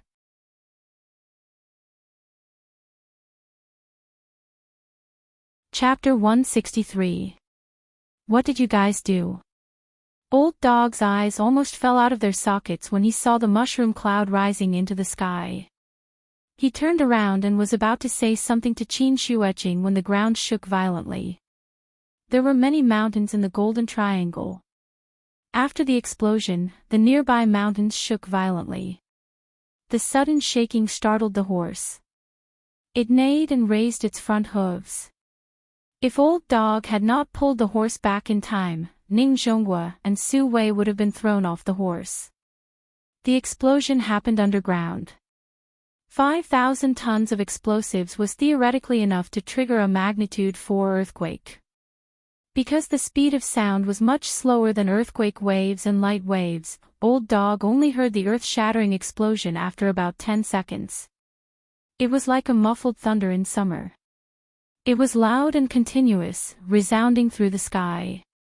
Old Dog was so frightened that he jumped up.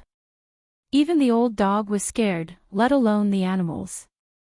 In an instant, all the birds in the forest were frightened and flew out of the forest. They covered the sky and the earth, even blocking the sunlight. The birds flapped their wings. It was as if it was raining. The horse whined and raised its hooves to gallop away. Old Dog was not paying attention and the reins slipped out of his hands. The horse rushed forward with Ning Zhonghua and Su Wei on it. Ning Zhonghua hugged the horse's neck tightly while Su Wei hugged Ning Zhonghua's waist tightly. The two unlucky fellows sat on the horse's back, shouting for help as they were carried away by the horse. The tremor lasted for about a minute. Unlike when they came, the four of them were running all the way back. So after a while, they returned to the small village from which they came. Because of the big explosion just now, the villagers in the village were so frightened that they all ran out. The adults and children were all gathered together, chattering about something that no one knew what. Qin Shuiqing saw Qin Shi standing in the sea of poppy flowers at a glance. He seemed to be thinking about something. Qin Shuiqing came close behind him. After pondering for a moment, she suddenly asked, "You want to destroy these things?" Hearing this, Qin Shi sighed deeply. Then, he smiled and said, "I did have such a plan just now, but after thinking about it carefully, I realized I really don't have that ability." Even the moon had been conquered, yet humans were defeated by a small plant. Was he really unable to resist it? Actually, that wasn't the case. Drugs were easy to suppress, but not the human heart. Put out the poppies, marijuana, morphine, cocaine. Even if these plants were completely wiped out, humans would still research new types of chemical drugs. He could destroy Mayman and the Golden Triangle, but he could not call back the hearts of those who had abandoned themselves. Qin Shuiqing understood what Qin Shi meant. She didn't know what she was thinking, but she suddenly took out her phone and mumbled to herself, "But seriously, this place is really beautiful.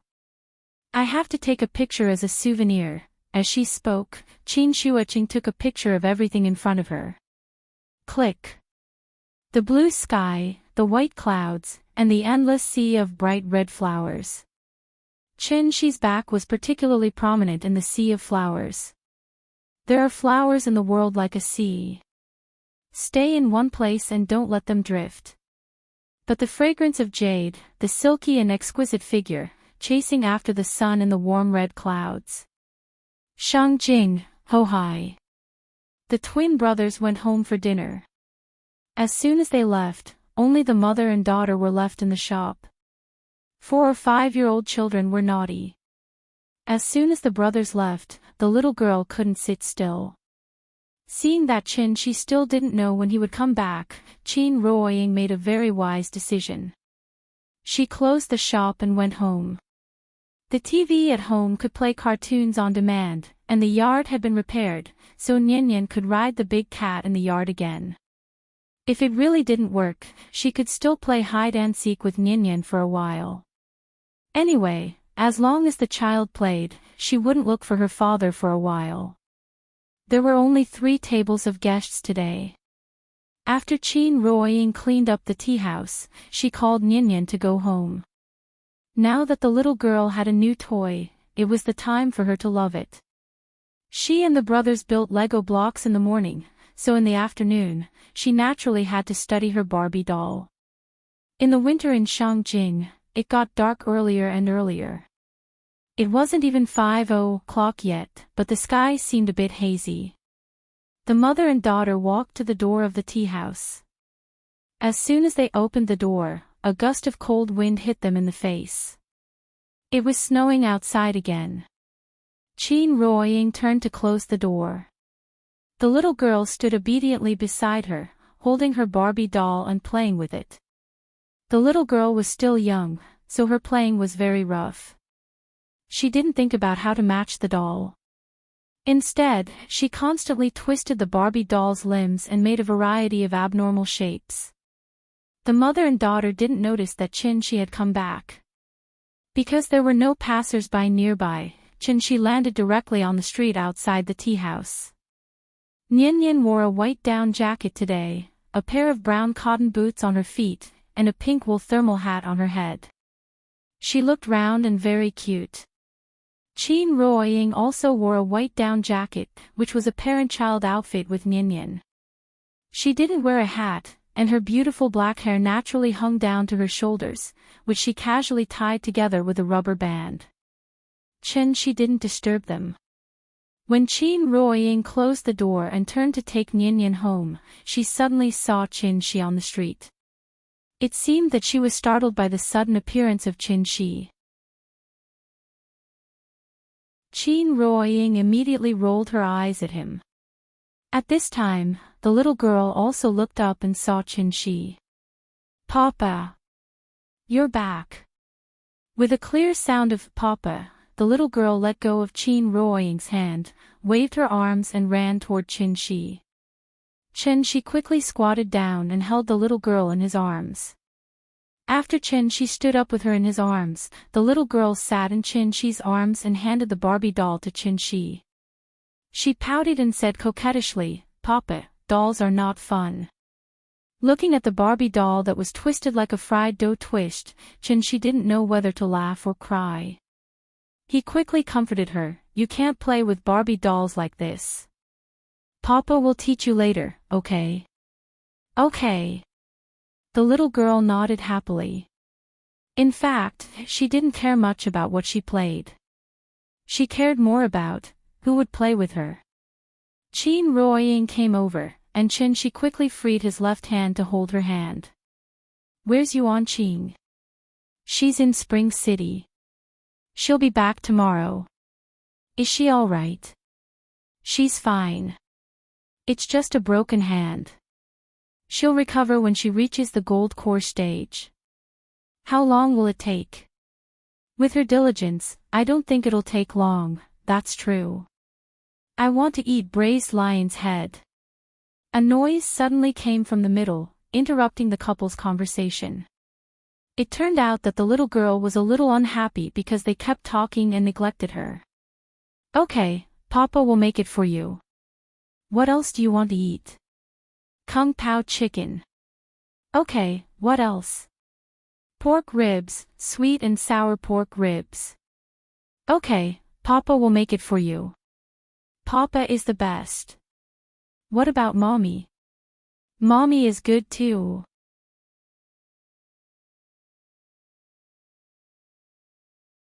Chapter 164. Life went back to its normal routine. The couple spent all day around the little girl, and the little girl was clamoring to go to the tea house every day. The reason why she insisted on going to the tea house every day was because she wanted to play with the twins. Therefore, the tea house by Hohai Lakeside opened punctually every day even though business wasn't good. There were only a few customers, and they couldn't even cover the water and electricity bills, not to mention the rent. The so-called building a house in the human realm without the noise of carriages and horses. What can a gentleman do? His heart is biased. This was already the realm described by Tao Yuanming. Nowadays, many people yearn for this kind of life, not to mention whether they were really artistic or not. This kind of life was easy to achieve, but that kind of transcendent state of mind was not something everyone could have. Therefore, even Gu Lao couldn't help but sigh sometimes. This couple was really like an old man in a young man's skin. Qin Shi had stayed in heavenly spiral for 500 years. Although he spent most of his time cultivating, he had lived for 500 years after all. With his current lifestyle, he would be despised by the sect if he were to stay in heavenly spiral. He didn't want to improve himself, he was willing to degrade himself, and he took pleasure in it. As for Qin Ruoying, if her identity as a Xian Nu was not taken away, she could barely be considered an ordinary person. However, she had been indifferent since she was young. As a Xian Nu, she yearned for the life of an ordinary person. The most exciting time in her life was the few years when she met Qin Shi. Such a pair of husband and wife was truly a rare existence in modern life. Plato once said, "Each of us is only half a person, so each of us is always looking for the other half to combine with himself." In a person's life, about 29.2 million people will pass by. The probability of two strangers meeting and falling in love is 0.000049. Meeting didn't mean knowing each other didn't mean knowing each other, and knowing each other didn't mean love. Qin Shi and Qin Ruoying were very lucky because they met, knew each other, and fell in love. Even more lucky was that they had a product of their love. Just like the casual game, Traveling Frog, which became popular overnight throughout the country. Nian Nian was the little frog that Qin Shi and Qin Ruoying raised together. Nian Nian was still young, so her biggest hobby was to play. When she grew up, perhaps she would be like this little frog. She would bring her own lotus leaf hat and luggage, then bid farewell to her parents and travel to the outside world alone. Along the way, who would Nian Nian meet? What kind of novel things would she see? What kind of life experiences would she have? As parents, Qin Shi and Qin Ruoying knew nothing about this. Children would eventually grow up, and Nian Nian would eventually become an independent existence. They would not be able to interfere too much, so they could only place their concern and longing for her. The popularity of The Traveling Frog was due to the subtle relationship between parents and their children. In a small tea house by the lakeside of Hohai, a happy and blissful family. In a leisurely life in the garden, Qin Shi and Qin Ruoying were waiting. When Nian Nian grew up and became the little frog that liked to travel. December 6th, light snow. The little girl sat in the children's playground and threw the blocks in her hands in boredom. She built a castle out of building blocks and wanted to show it off to others, but the brothers never came. She had no choice but to call the big cat. Big cat. Big cat. The big cat may have been lazy recently. It lay on the bar all day without moving, as if it was about to hibernate. After hearing the little fellow's cry, the big cat reluctantly meowed. It then jumped up from the bar and landed beside the little fellow with a few big leaps. Big cat, I'll build a castle for you. Meow. After a lazy response, the big cat curled up on the climbing mat and let the little girl surround it with blocks. According to the big cat's size, the little girl was busy. She was also experienced in this recently, so it didn't take her long to build a castle and cover the big cat inside. Looking at her masterpiece, the little girl couldn't help clapping her hands and giggling. How about the big cat? Do you like it? Meow. In the doorway of the building castle, the big cat narrowed its eyes and meowed casually, then fell asleep again. The little girl lay on the mat, tilted her head and glanced at the big cat in the castle. Seeing that it didn't cooperate at all, she suddenly lost interest. Gu Lao must have been delayed by something today, so he didn't bring the twins. Without the company of the two brothers, the little girl was obviously not used to it. She sat on the cushion and thought for a while. Then, she suddenly stood up and ran to Qin Ruoying's side without even putting on her shoes. Qin Ruoying was reading a book. When she saw her coming, she immediately picked her up and asked with a smile, Nian Nian, what's wrong? Mama, when will my brothers come? Do they not want to play with me anymore? The little girl pouted and looked wronged. Seeing this, Qin Ruoying could only smile helplessly and said, my brothers have something to do, so they can't play with you today. Wait until tomorrow, they will come again tomorrow. Qin Shi was changing the water in the kettle. Seeing the little girl's dejected look, he immediately interrupted and said, Nian Nian, it's rare that you're free today, why don't we take you out to play? Where are we going? How about going to the mall to eat KFC? Hearing this, the little girl's eyes suddenly lit up, and she immediately responded, okay. I want to eat KFC. Then you go and put on your shoes. When you're done, we'll go out. Okay. The little girl ran back to put on her shoes. Qin Shi's cooking was much better than KFC's, and the little girl was just looking for something new. Qin Ruoying naturally didn't have any objections to eating a meal once in a while, so she let it be. The tea house closed early again. The family of three stepped on the light snow and walked to Dongming Alley. When they passed by the courtyard, Qin Shi suddenly asked Qin Ruoying to wait for him, and then ran into the courtyard like a wisp of smoke. After waiting for a while, Qin Shi came out again. When Qin Ruoying saw his secretive look, she knew that he must be up to something again. Thus, she looked at him with a faint smile, waiting for him to explain himself.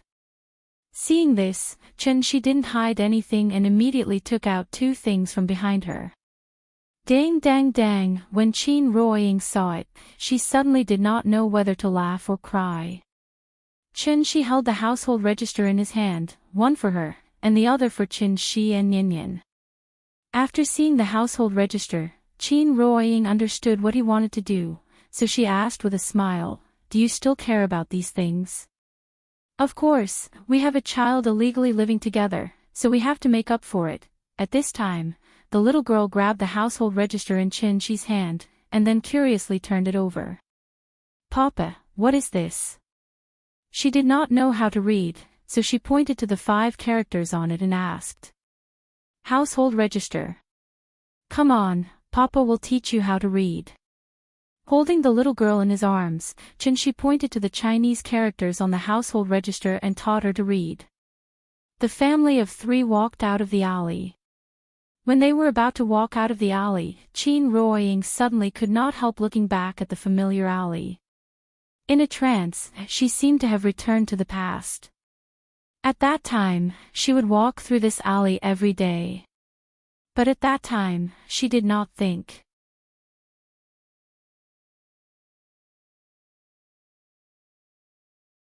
Chapter 165.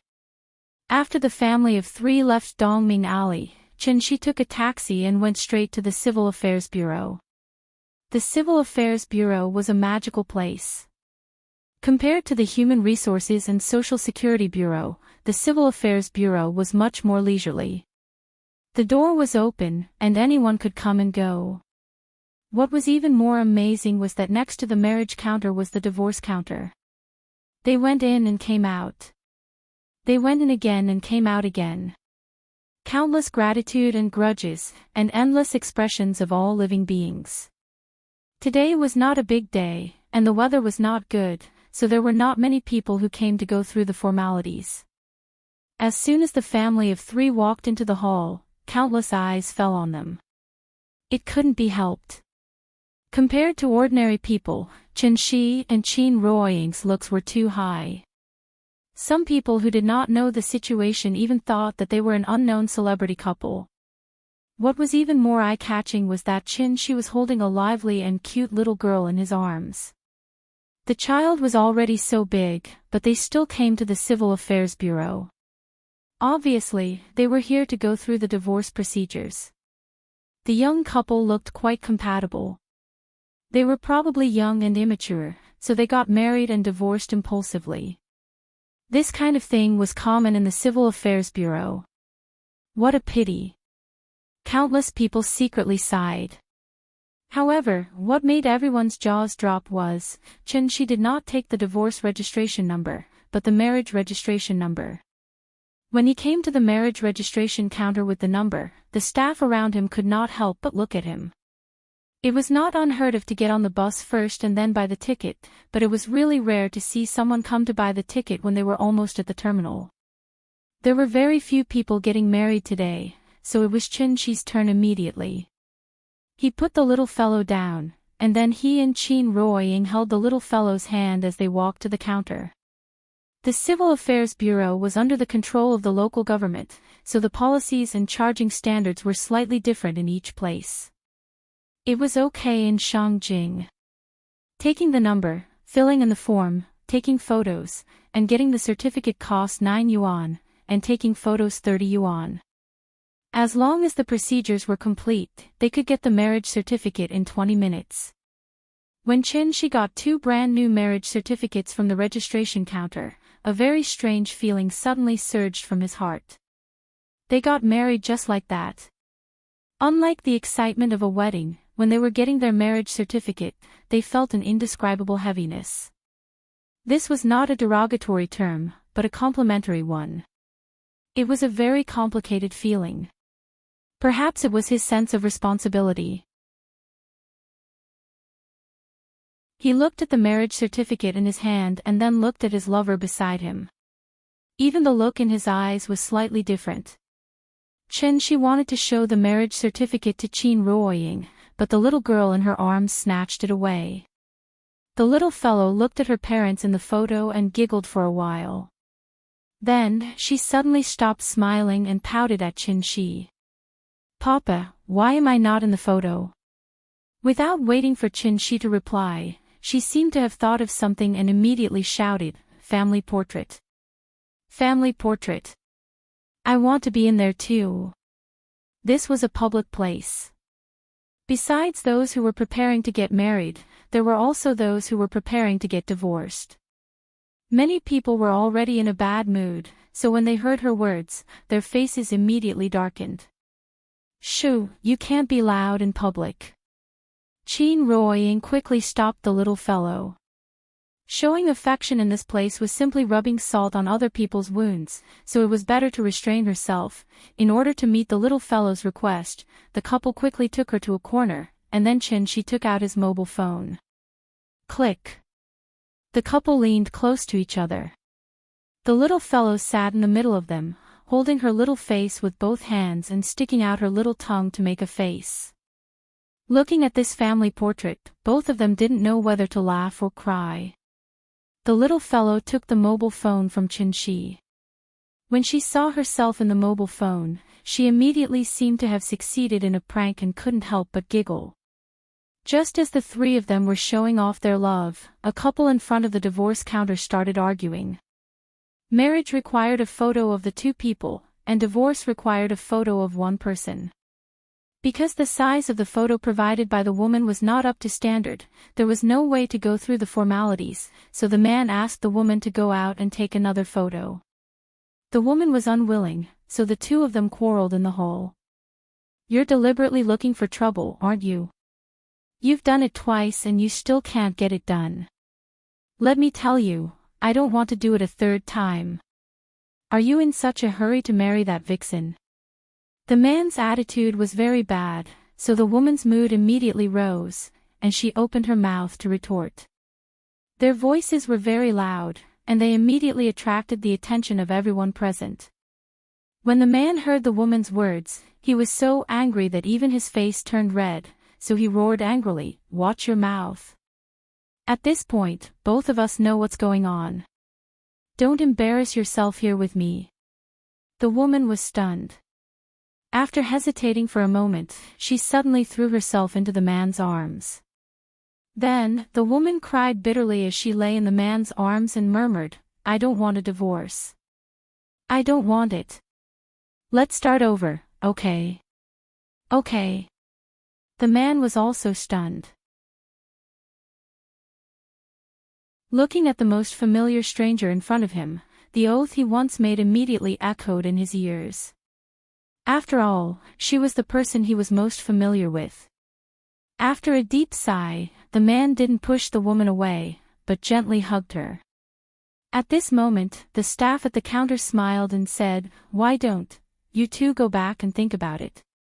She came twice, but she even got the size wrong. Was this woman really that stupid? It was because she didn't want a divorce. Looking for trouble, this was the last way she could think of to delay it." However, after hearing the staff's words, the man gently shook his head. He whispered a few words to the woman, then pulled her out of the hole. This kind of episode happened almost every day, so the staff had long been numb to it. Seeing that the man and woman seemed to be in a dilemma for a while, he directly called the next number. The little girl looked at the scene in front of her in a daze. With her young mind, she really couldn't understand the complexity of it. After seeing the man and woman leave, the little girl raised her head and asked in confusion, "Why is Auntie crying?" "Because she's going to be separated from Uncle." "Why does Uncle want to be separated from Auntie?" Chin-Shi didn't know how to answer. After hesitating for a moment, he had to smile and rub the little girl's head, and then very stiffly changed the topic. "Come, let Dad hug you and let Mom rest. We're done with our business. Now I'll take you to eat KFC. Are you happy?" "Yes." As soon as she heard about KFC, the little girl fell into the trap. After obediently climbing into Chin-Shi's arms, she began to talk about what she wanted to eat later. Then, under the envious eyes of many people, Chen held the little girl in one hand and Qin Ruoying in the other hand, and slowly walked out of the marriage registration office.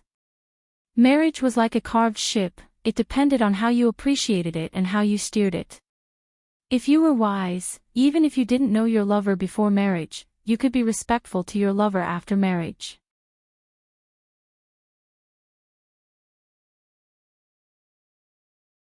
Chapter 166. Using KFC as bait, Chen took the little fellow out. After getting the marriage certificate, the family of 3 took a taxi and went straight to the World Trade Center. When Chen brought the little fellow to Shangjing last time, the father and daughter mostly went to scenic spots. This time, when they suddenly came to the shopping mall, the little fellow was immediately dazzled by the dazzling lineup of shops on both sides of the street. There were many big shopping malls in Shangjing, and the World Trade Center's Heaven Staircase was relatively unique. Because it had a semi-closed pedestrian street, and above the pedestrian street, there was a 250-meter-long LED electronic light screen. In the evening, the sky screen would begin to play various videos, so there were often marriage proposals here. For 3,000 yuan, you could play a 3-minute proposal video on the sky screen. When the video suddenly played, the moment of romance could really melt anyone. Therefore, it was rumored that the success rate of marriage proposals here was particularly high. It was still early, and it was winter, so the World Trade Center's Heaven Staircase looked a little deserted. The couple took the little fellow around and then went into a children's experience hall. The children's experience hall was very large, and as soon as they entered, they saw a huge Tyrannosaurus Rex. The little fellow was startled by the vivid Tyrannosaurus Rex. After coming back to her senses, she immediately asked Chen to put her down, and then ran to the Tyrannosaurus Rex, tiptoed, and shook hands with it. While shaking hands with the Tyrannosaurus Rex, the little fellow turned back and asked, "Papa, what is this?" "It's a Tyrannosaurus Rex, an extinct animal, so you can't see it in the zoo." "Oh." The little fellow surrounded the Tyrannosaurus Rex and studied it carefully. Chen watched her, and Qin Ruoying turned around to buy her a ticket. After playing with the Tyrannosaurus Rex for a while, the little fellow ran back to Chen and then pulled him into play. This Tyrannosaurus Rex had attracted her attention, so she was very interested in the things inside the experience hall. The floor of the children's experience hall was cushioned, so shoes could not be worn in. After changing shoes, the family of 3 walked into the entertainment area. After entering the door, there was a large sand pit. The sand was carefully selected fine sand. The little fellow changed into her boots and jumped in directly. In the sand pit, there was an excavator toy that was especially popular in the past 2 years. Under Chen's guidance, the little girl successfully operated the excavator to dig out a pile of sand and put it into the hopper truck. Then, she happily rolled around in the sand pile. As a professional children's experience center, there were too many toys here. There were children's castles, children's rock climbing, small tunnels, and combination maze slides. There was everything that one could think of, but there was nothing that one could not see. After playing one round, the little guy was already so tired that he was dripping with sweat. Even his underwear was soaked with sweat. In order to let her rest, the couple continued to bring her inside and came to the painting area. The little girl had learned to draw in kindergarten, so when she got the coloring board, she sat on the stool obediently and studied it. Chen and Qin Ruoying sat on either side of her and watched her casually paint on the drawing board with a watercolor pen. In just a short while, the perfectly fine Sun Wukong was smeared all over by her. Looking at her masterpiece, the little fellow was very proud.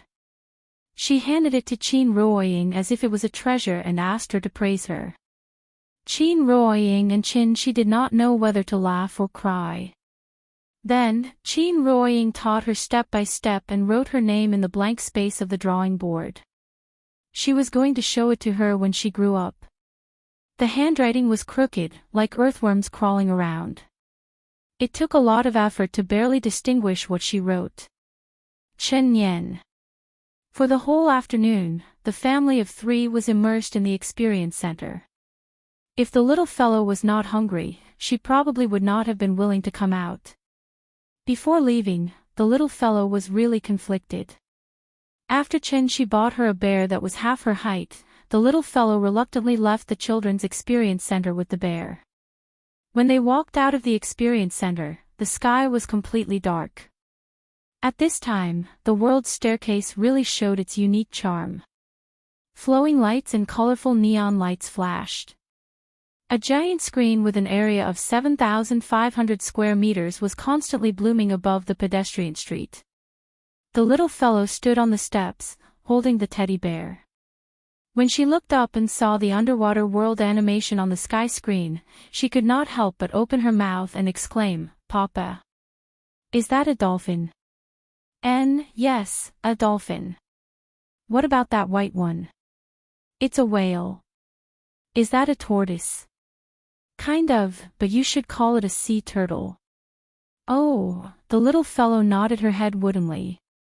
Chen Shi's science was no different from a book to her. In order to let the little fellow see more clearly, the couple took her directly to the bottom of the sky screen. But at this time, the little fellow saw the Christmas tree in the middle of the pedestrian street. It was a large silver Christmas tree 8 meters tall, surrounded by plush snowmen and many plush deer. The Christmas tree shone with silver light and looked particularly dazzling. The little fellow ran to the fence and wanted to reach over the fence to touch the plush snowman next to her, but was stopped by Qin Ruoying in time. "Nian Nian, don't climb over the fence without permission, understand?" Oh, hearing her mother's words, the little fellow nodded obediently and then stepped back. In order to prevent the little fellow from running around again, Chen Shi held her in his arms and asked with a smile, "Nian Nian, it's time to eat. Let's come out to play after dinner, okay?" "Okay. Then what do you want to eat? It's all food here." Hearing this, the little fellow sat in his arms and twisted her body to look around. Actually, the child only ate KFC for novelty. After coming out to play for so long, she naturally had long forgotten about KFC. She could not read, so she looked around and did not see anything. Seeing that she did not have any ideas, Chen Shi turned to look at Qin Ruoying. Qin Ruoying pondered for a moment, then pointed to the boiling fish village not far away and said with a smile, "How about that one? It seems to be Sichuan cuisine. It should be good." Aunt Zhang was from Chengdu, and both mother and daughter grew up eating her cooking. Naturally, they had a special feeling for Sichuan cuisine. The rent in the World Trade Center was very expensive, so the consumption level was naturally high. The decoration of this restaurant was very luxurious, and the environment was even better than Sally's restaurant in Zhonghai. Boiled fish, gluttonous frog, husband and wife lung slice, saliva chicken, spicy pork trotters, and all of them were spicy. The child was still young, so Qin Ruoying specifically asked for less chili, just a little spicy. But even so, the little fellow's face was red from the spiciness. She kept sucking in the cold air, but her mouth did not stop for a moment, and she kept shouting that it was delicious. She was strong on the outside but weak on the inside. She shouted that it was delicious, but she could not eat much before she was full. Qin Ruoying could not eat much either. Looking at the table full of leftovers, Chen Shi had to ask the waiter to pack it up. After eating, the little fellow seemed to be tired. After she handed the toy bear to Qin Ruoying, she obediently shrank in Chen Shi's arms. In just a short while, he had already fallen into a deep sleep.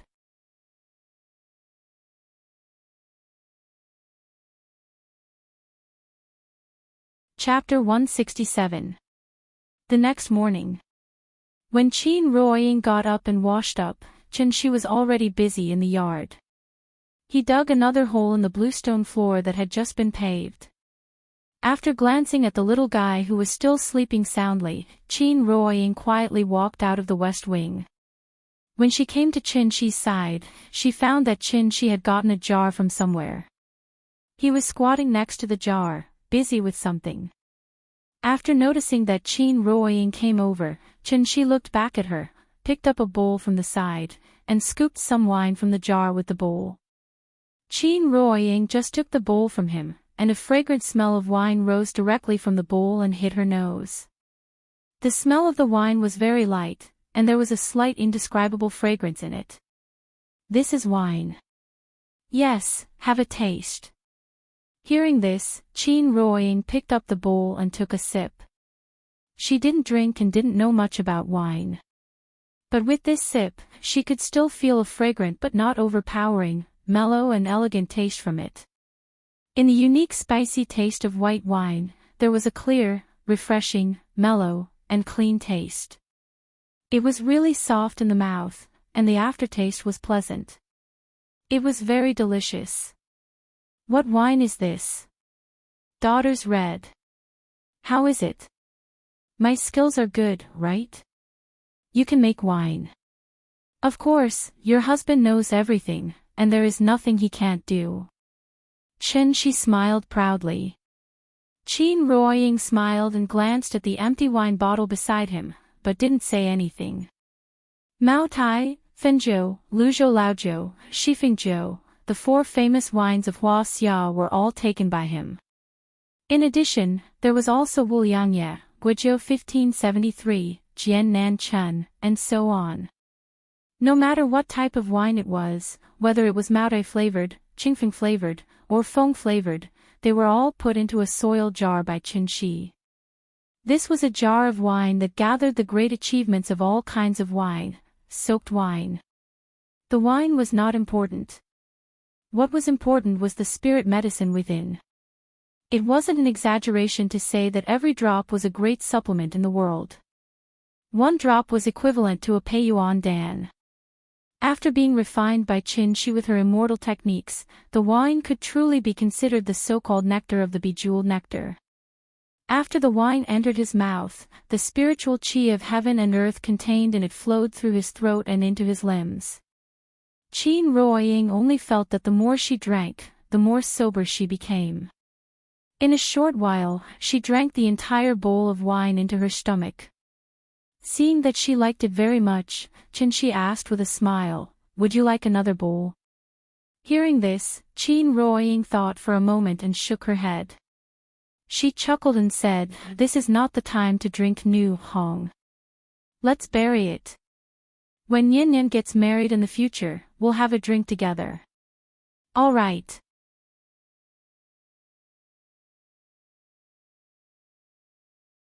Even if Qin Shi gave her all kinds of cheats, she had only just stepped into the early stage of qi refinement after cultivating for so long. She was not anxious at all. When it was about 11:00 in the morning, the little guy finally let out a whimper. During this time, Qin Ruoying had been taking care of her. After hearing the little fellow's moans, Qin Ruoying immediately stopped cultivating and quickly walked to the bedside. "Nian Nian, are you awake?" "Ugh," the little fellow did not speak. She mumbled and rolled on the bed. After she moved her body and was almost awake, Qin Ruoying picked her up from the bed and went straight to the bathroom. Probably because she slept for too long, the little fellow did not come back to her senses for a long time. After washing up, she directly lay on Qin Ruoying's shoulder and continued to sleep listlessly.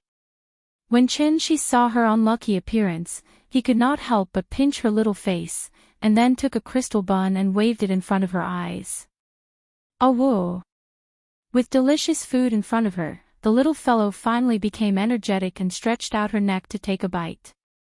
But at this time, Qin Shi suddenly retracted his hand, making her bite empty air. The little fellow pouted and was about to be unhappy. Qin Shi hurriedly stuffed the bun into her mouth. "Is it delicious?" "Delicious." When the bun entered her mouth, there was a strong fragrance. She was also greedy. She bit off more than half of it in one bite. Her mouth was like a hamster's mouth, round and very cute. "Eat slowly, don't choke." Qin Ruoying touched her head, then put her on the chair and let her eat. At this time, Chen Shi's phone suddenly rang. He picked up the phone and saw that it was a call from Gu Lao. Hello. Gu Lao. Boss Chen, why are you not open today? Hey, the child slept in and delayed the opening. Please wait a moment, we will come right away. Okay, then we will wait outside for a while. Today, the little fellow got up too late. The old man came with the twins, but the tea house was not open yet. So he called to ask about the situation. Chen Shi thought that it was not good to let the old man and the children stand outside in the cold wind on this cold day, so he left to open the door for them. The retired old man's life was indeed very leisurely. Basically, he would come to have a cup of tea when he had nothing to do. It was not that the tea was delicious, but because the children could find something to play here. He did not have to worry about them, so he was happy to be leisurely.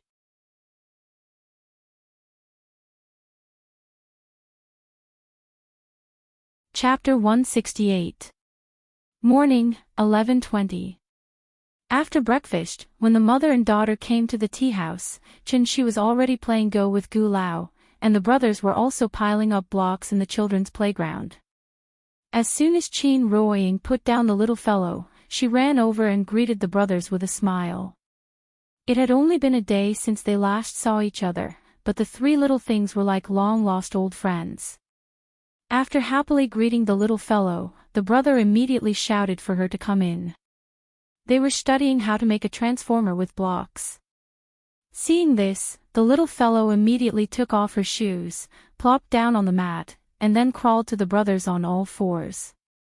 Because of yesterday's experience, the little fellow was very proud today. After sitting for a while, she asked the brothers to guess where she went to play yesterday.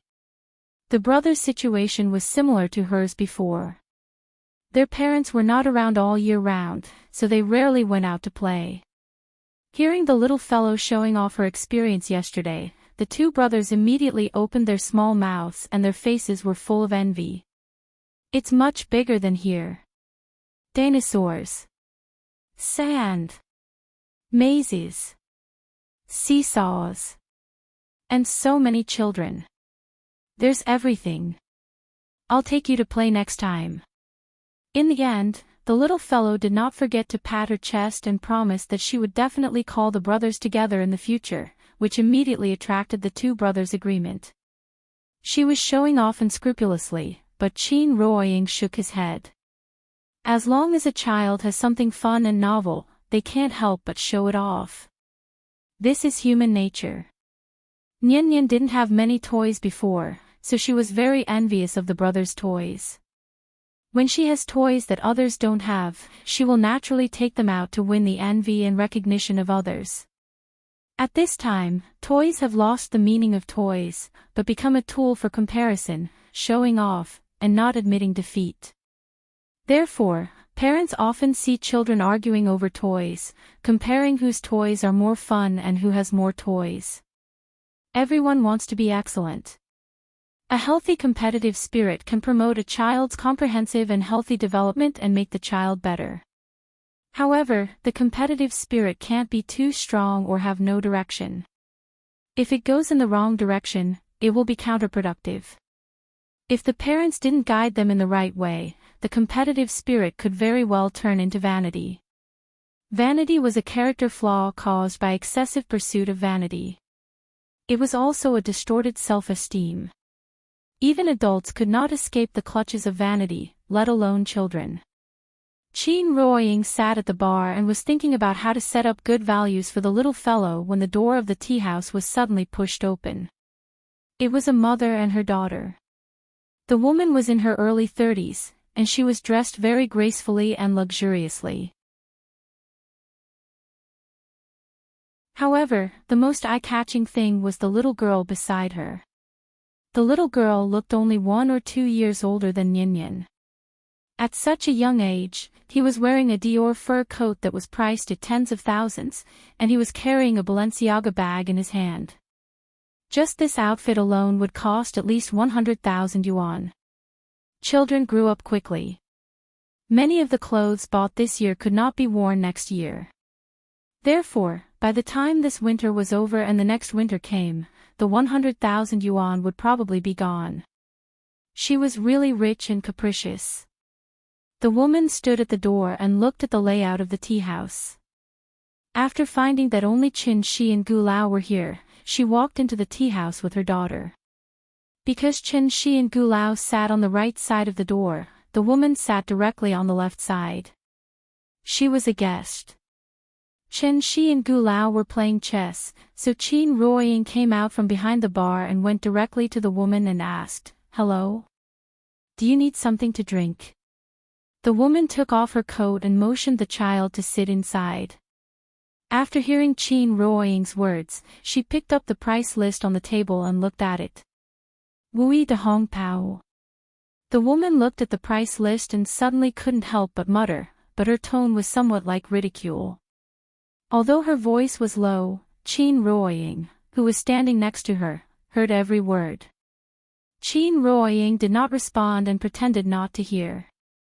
The woman thought for a moment. After putting the price list back on the table, she said with a little helplessness, "Biluakun." "Okay, please wait a moment." Qin Ruoying turned around to make tea for her. At this time, the little girl that the woman brought with her noticed the children's playground in the corner. When she saw the three little guys inside, she immediately raised her head and said to the woman with some excitement, "Mommy, can I go and play?" After saying that, the girl pointed to the children's playground. The woman had already heard the movement over there. After thinking for a moment, she said to the girl, "Good girl, don't go. You don't even know them. What if they bully you?" Hearing this, the little girl immediately pouted. It seemed that she was unhappy. Seeing this, the woman quickly hugged the child into her arms and comforted her, "We'll go home in a while. Mommy will play with you, okay?" "No." The little girl shook her head and immediately turned her head to the window, showing a posture that said she didn't want to talk to her. The woman had no choice but to turn her head and look at the children's playground again before saying to the girl, "Then you go and play, okay?" Hearing that her mother agreed, the little girl immediately climbed over her lap happily and then ran to the children's playground. The woman still wanted to say something, but seeing her daughter's excited look, she could only let her go. At this time, Qin Ruoying came over with a teacup and a kettle.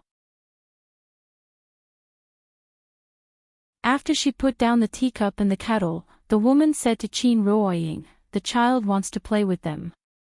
Is it okay?" "It's okay. The more people there are, the more lively it will be." Qin Ruoying replied with a smile. She then turned around and returned to the bar counter. The woman seemed to be a little worried. After thinking for a moment, she picked up her coat and sat in the booth closest to the children's playground with a teacup. The little girl came to the fence and glanced at the three little guys who were lying on the ground stacking blocks. Then, she asked a little nervously, "Can I play with you?" Hearing this, Nian Nian immediately raised her head and grinned, "Okay. But you have to take off your shoes before you can come in." "Okay." After getting Nian Nian's approval, the little girl immediately took off her shoes and walked in. But after she came in, she found that she couldn't find a seat. The three little guys each sat in a direction with the building block castle as the center. The two brothers were lying on the ground with their buttocks raised high, so they took up a lot of space, making it impossible for her to squeeze in. Seeing this, the little guy immediately patted the two brothers, indicating that they should make room for her. "You guys make way. There's no space."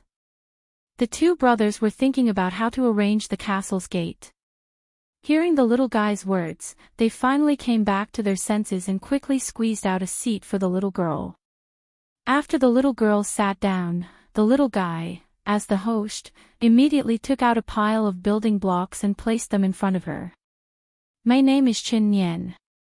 You can call me Nian Nian."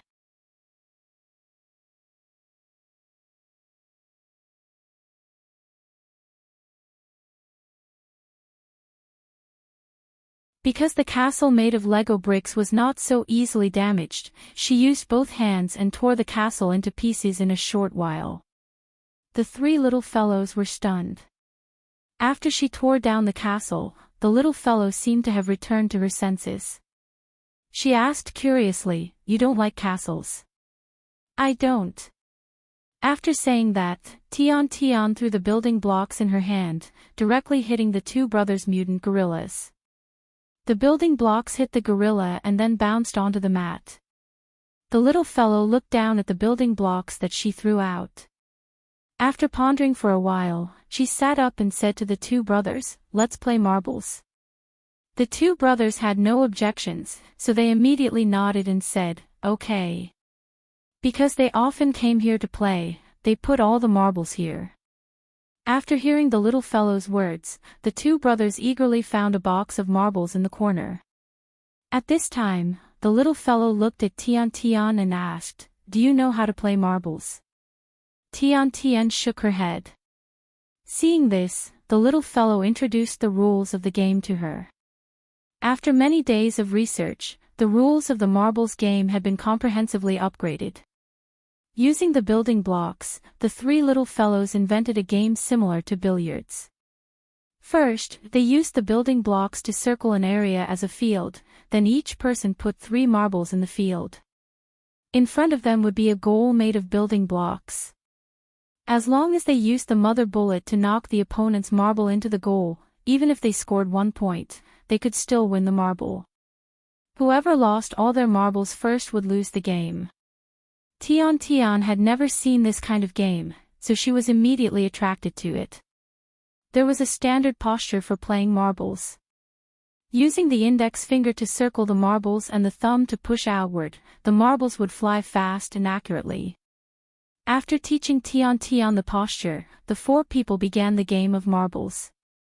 Ever since the little fellow learned how to play marbles, she had always been the biggest winner.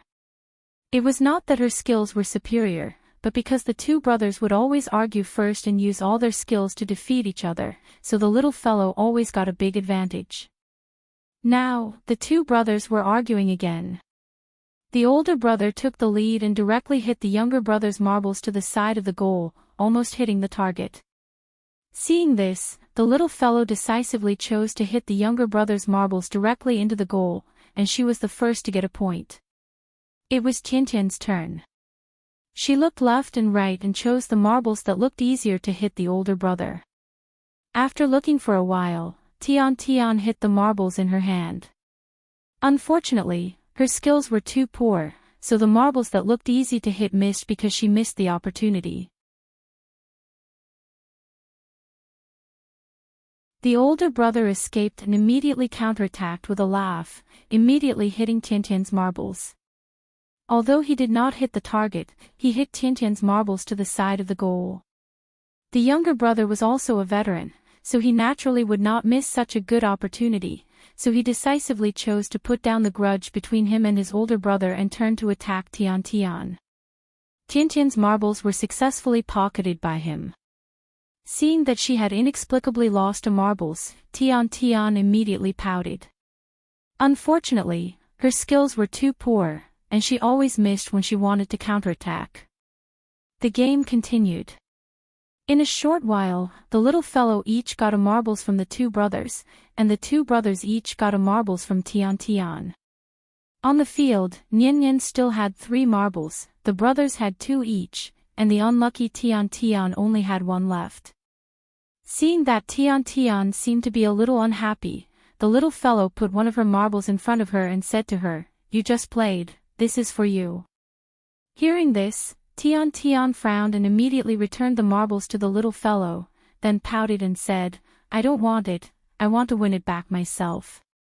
After saying that, she picked up the marbles and seriously aimed at them. Looking at her, it seemed that she wanted to rely on her own strength to win back the marbles. Seeing that she did not want it, the little fellow did not care about her anymore. She lay on the ground and began to compete with the 2 brothers again. Tian was a newbie, so the 2 brothers did not hit her last marbles again, but fought with each other. However, When the little fellow hit another marbles, the older brother could not help but panic. Because he only had one marbles left. The older brother looked at the field and found that Tintin's marbles were the easiest to hit, so he directly aimed at Tintin's marbles. After all, he was about to be eliminated, so he naturally did not want to be modest to the newbie. Ping! The marbles collided with each other, making a crisp sound. Immediately after that, Tintin's last marbles were hit into the goal. I hit it. Mine. This one is mine. The older brother sat up excitedly. However, just as he was about to reach out to pick up the marbles in front of Tian suddenly burst into tears. This sudden turn of events shocked the three little fellows. Anne.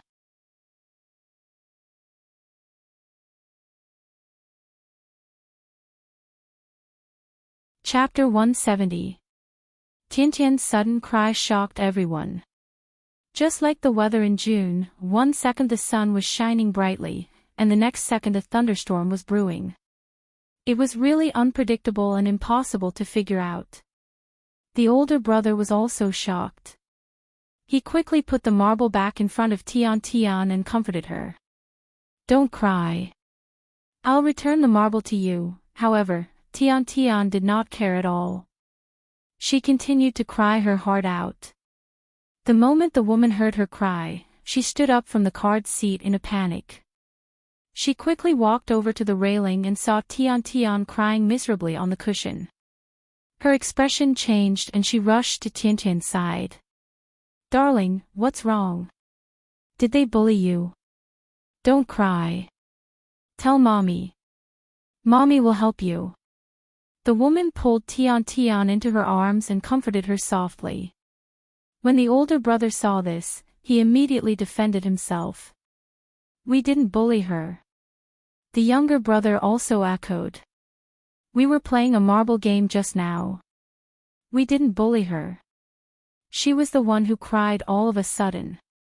Although the brothers often bickered with each other, they were not careless at all when they needed to work together to deal with outsiders. Tian was crying miserably. When she saw the woman coming over, she immediately threw herself into her arms. The woman comforted her for a while. When she saw that Tian could not stop crying, she glared at the brothers fiercely. At this moment, the little boy could not stand it anymore. He quickly explained, Auntie, we didn't bully Tian. We were playing a game. She was so angry that she cried when she lost. The woman's attitude made the brothers feel very wronged. After hearing Nyan's words, the older brother immediately pouted and muttered, That's right. She couldn't afford to lose. The younger brother felt that this matter had nothing to do with him, so he immediately made a face at Tian and laughed. That's right. Tian couldn't afford to lose. Shame, shame, shame. The younger brother's actions were not malicious. On the contrary, he had good intentions. This was because when they played games in the past, if one of them could not afford to lose and cried, everyone would use this method to stop him from crying and provoke the other party's competitive spirit. This was a common method of provocation between children. However, in the woman's eyes, this was a malicious provocation, so she immediately exploded. Whose child are you? Don't you have any manners? Didn't your parents teach you how to get along with other children? The woman pointed at the two brothers and scolded them. The elder brother was frightened. He sat on the cushion and didn't even dare to raise his head. But his younger brother was not happy. He straightened his neck and shouted at the woman, We didn't bully her. It was she who couldn't afford to lose. Can't afford to lose. The younger brother's expression was also extremely aggrieved. At this moment, he was like little Hachi who would rather die than submit, vowing to fight the evil forces to the end. If he didn't, then he didn't. His honest brother would never take the blame for this kind of thing. This time, the woman was really infuriated by him. Because she was squatting in front of the two brothers, when she heard her brother's words, she immediately raised her right hand and slapped her brother's face. Her brother had never thought that this woman would hit him. But fortunately, this slap was stopped by Chin Ruoying in time. Chin Ruoying had just come over, but she stood aside and didn't say anything. Seeing that the woman was about to hit her brother, she naturally couldn't sit back and do nothing. They're still children. It's normal for children to have a little friction. As a parent, directly intervening will only cause a bigger conflict. After stopping the woman's slap, Chin Ruoying frowned and added, "That's not good." It was inevitable that there would be friction between children. Which child hadn't fought when they were young? So when a parent faced this problem, it was best to follow the three no's principle: don't be angry, don't intervene, and don't be afraid of being taken advantage of. This seemingly negative attitude was the most basic, simplest, and most effective way to cultivate healthy relationships between children. Children would be angry, but they would never hold a grudge. If a parent immediately intervened when a child had a little friction, this behavior was destructive in itself. It seemed like meticulous care, but in fact, it would deprive the child of the experience of real life, resulting in the child's lack of experience of setbacks. It would make their ability to resist pressure extremely poor, and their psychological endurance would also weaken. Just because Tian Tian cried, the woman directly judged that the two brothers had bullied Tian Tian. This simple and crude way of thinking would not help a child's growth at all. Instead, it would harm her. In name, it was love, but in fact, it was harm. When the two brothers saw Chin Ruoying coming, it was as if they had found a backer. The older brother immediately pursed his little mouth and cried as well. Tian Tian would cry, and so would he. However, the younger brother still had the spirit of a man. He stared back at the angry woman without fear. "We didn't bully Tian Tian." The younger brother kept muttering this sentence. This was the source of his courage. Grandpa always said that people should walk and stand upright. If they didn't bully Tian Tian, then they didn't. At this time, the little girl also stood up. She tugged at the corner of Chin Ruoying's clothes across the fence, then pouted and muttered, "Mama, we really didn't bully Tian Tian, good girl." Chin Ruoying rubbed the little girl's head, then said to the two brothers, "You two apologize to Tian Tian." She didn't know what had happened, but looking at Tiantian's aggrieved appearance, she guessed that a child wouldn't cry for no reason. So, it was obvious that these three little guys had made her cry for some reason. In this case, an apology was necessary. When the little girl heard her mother say so, she thought for a moment and said directly, "Tian Tian, I'm sorry. Don't cry."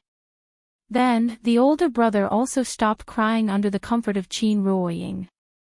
Then, he said with a little grievance, "I'm sorry." It was the younger brother's turn. When Chin Ruoying motioned for the younger brother to apologize to Tian Tian, the younger brother fell silent. He sat on the cushion, lowered his head, and no one knew what he was thinking. Chin Ruoying gently touched his head, motioning for him to calm down. But at this time, the younger brother suddenly seemed to be provoked by something. He stood up and shouted, "We didn't bully her. Why should we apologize? I didn't do anything wrong. I won't apologize. I won't apologize." With that, the younger brother suddenly stood up from the cushion and rushed out of the children's park. Chin Ruoying wanted to stop him, but she didn't dare to use too much force, so he broke free at once. As he ran, the younger brother suddenly burst into tears.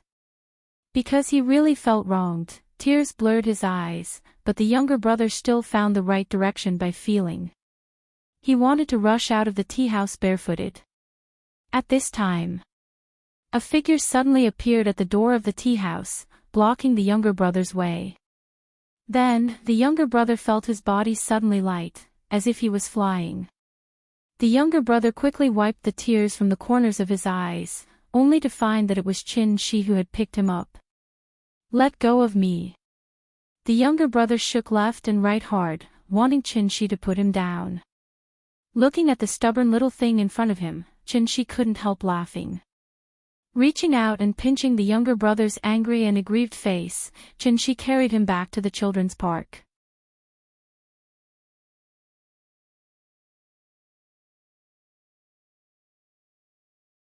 Chapter 171. Gu Lao was sitting in the booth with a smile. Although his grandson was so angry that he cried, he was not in a hurry at all.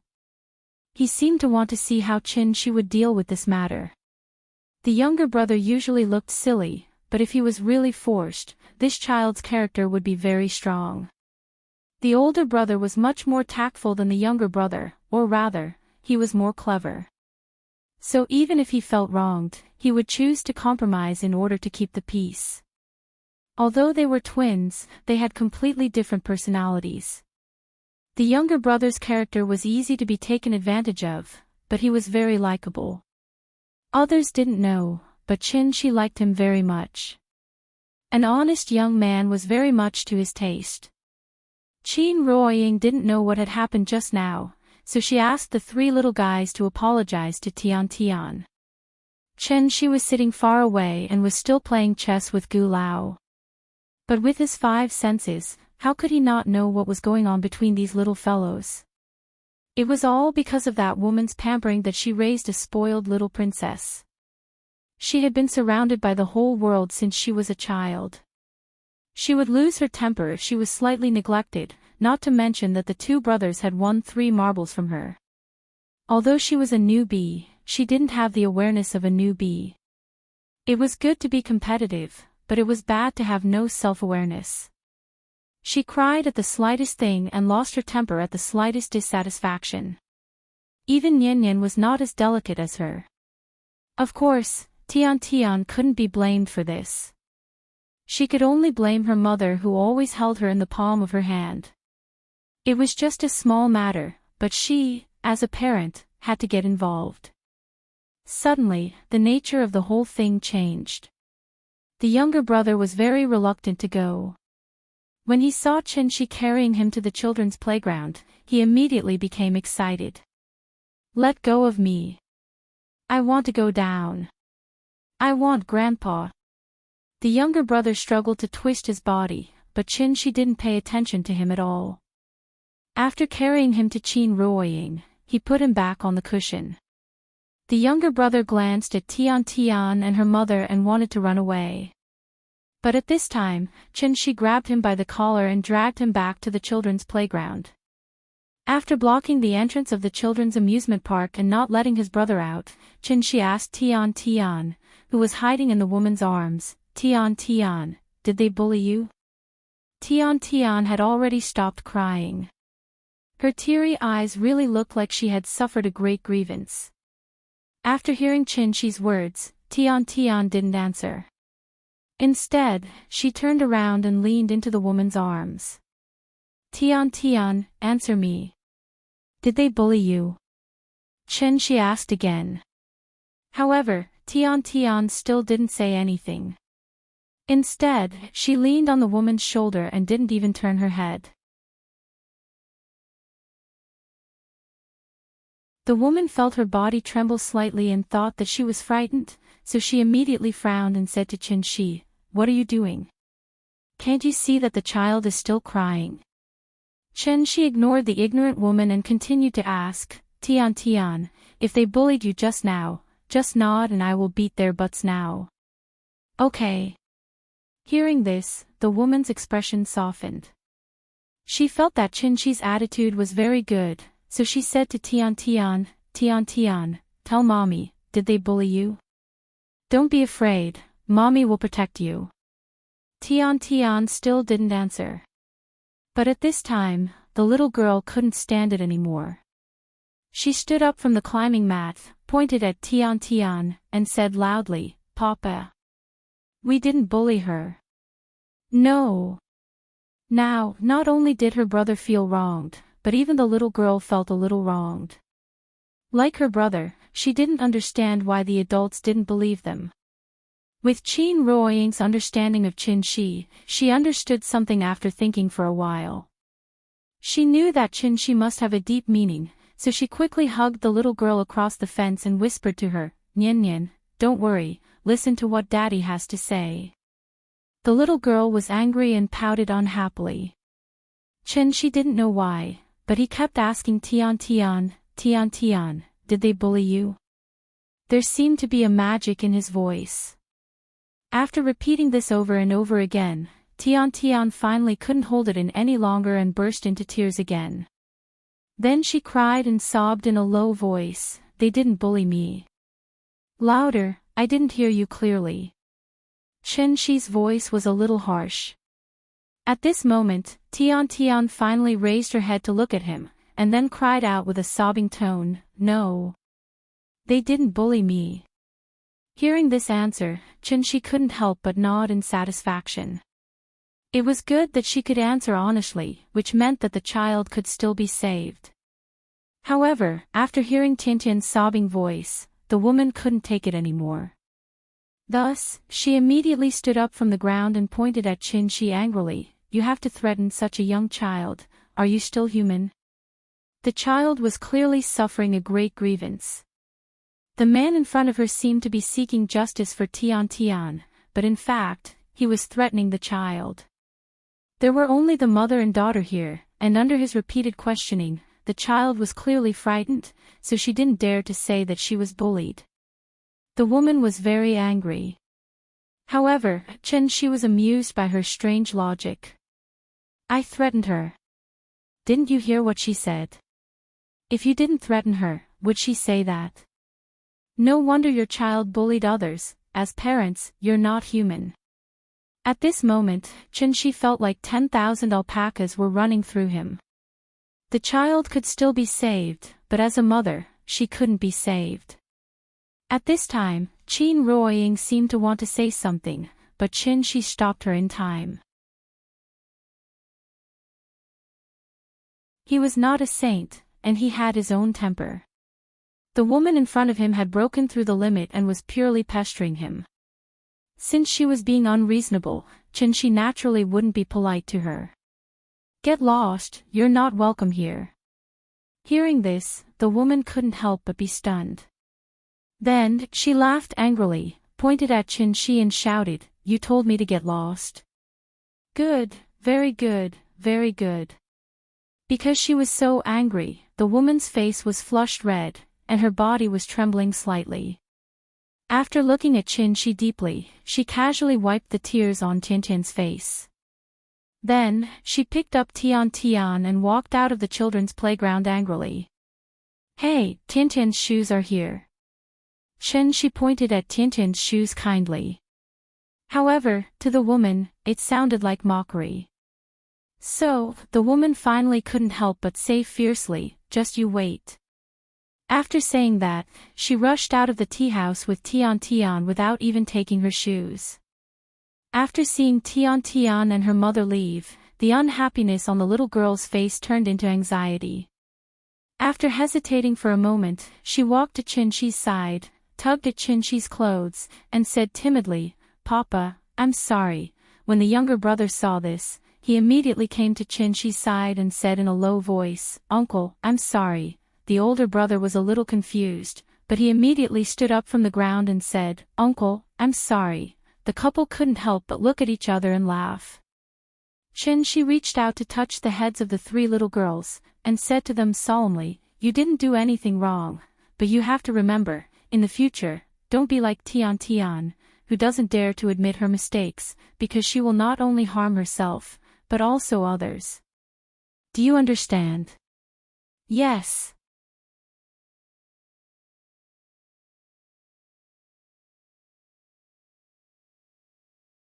Chapter 172.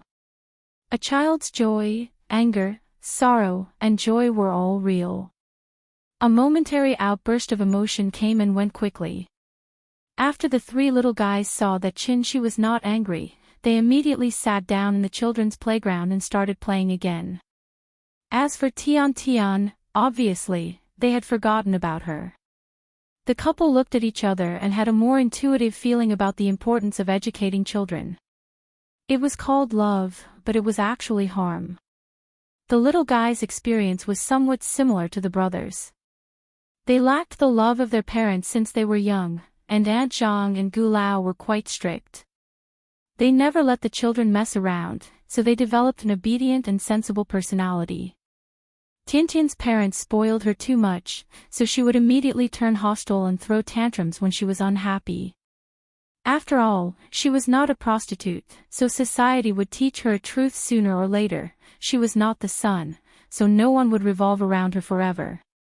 The annoying guy left, and the tea house was quiet again. Chen Shi was about to go back to play chess with Gu Lao, but at this moment, his phone suddenly rang.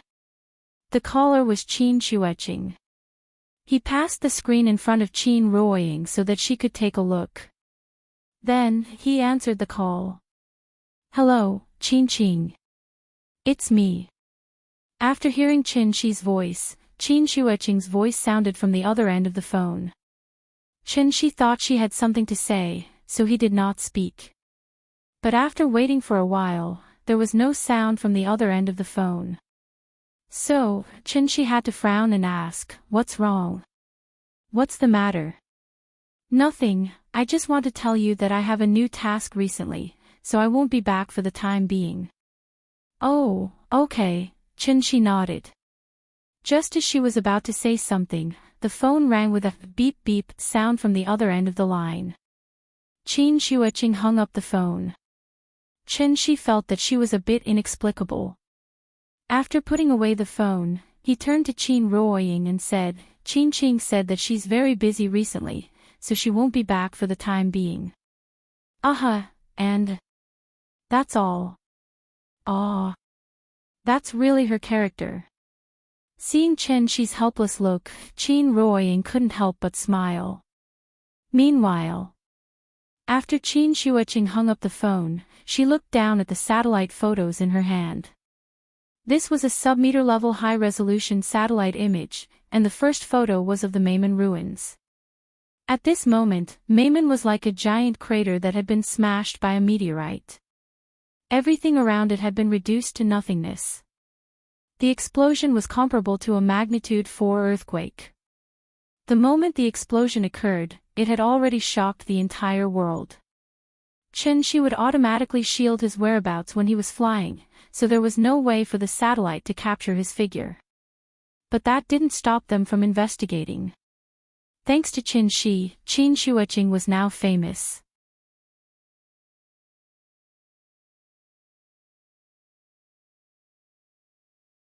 Of course, even if he knew, he wouldn't care. The small tea house by Hohai Lake was still open for business. At 4:00 in the afternoon, Gu Lao was ready to take the brothers home after this game. But at this moment, two GL8s blocked the entrance of the tea house. Then, a group of people got out of the car. When Chen Shi heard the movement outside, he turned his head and couldn't help but sigh. He said helplessly, "It hasn't even been a month since it opened, and my tea house is already being smashed twice."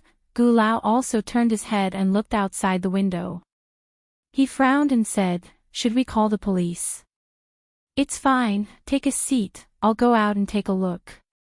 After that, Chen Shi walked out of the booth with a smile. Chen Shi walked to the door and was about to push the door open when he suddenly thought of something. He quickly turned around and shouted at Qin Ruoying, "Ying, call the police." Qin Ruoying couldn't help but roll her eyes. She didn't know whether to laugh or cry. She replied, "Be quiet, don't scare the kid again. Last time, Wang Hao's group smashed the window and scared the little girl.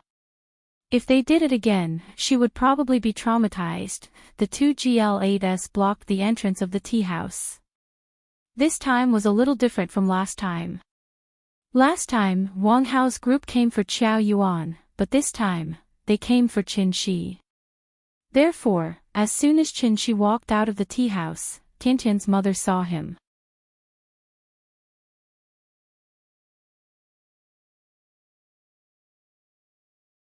Chapter 173.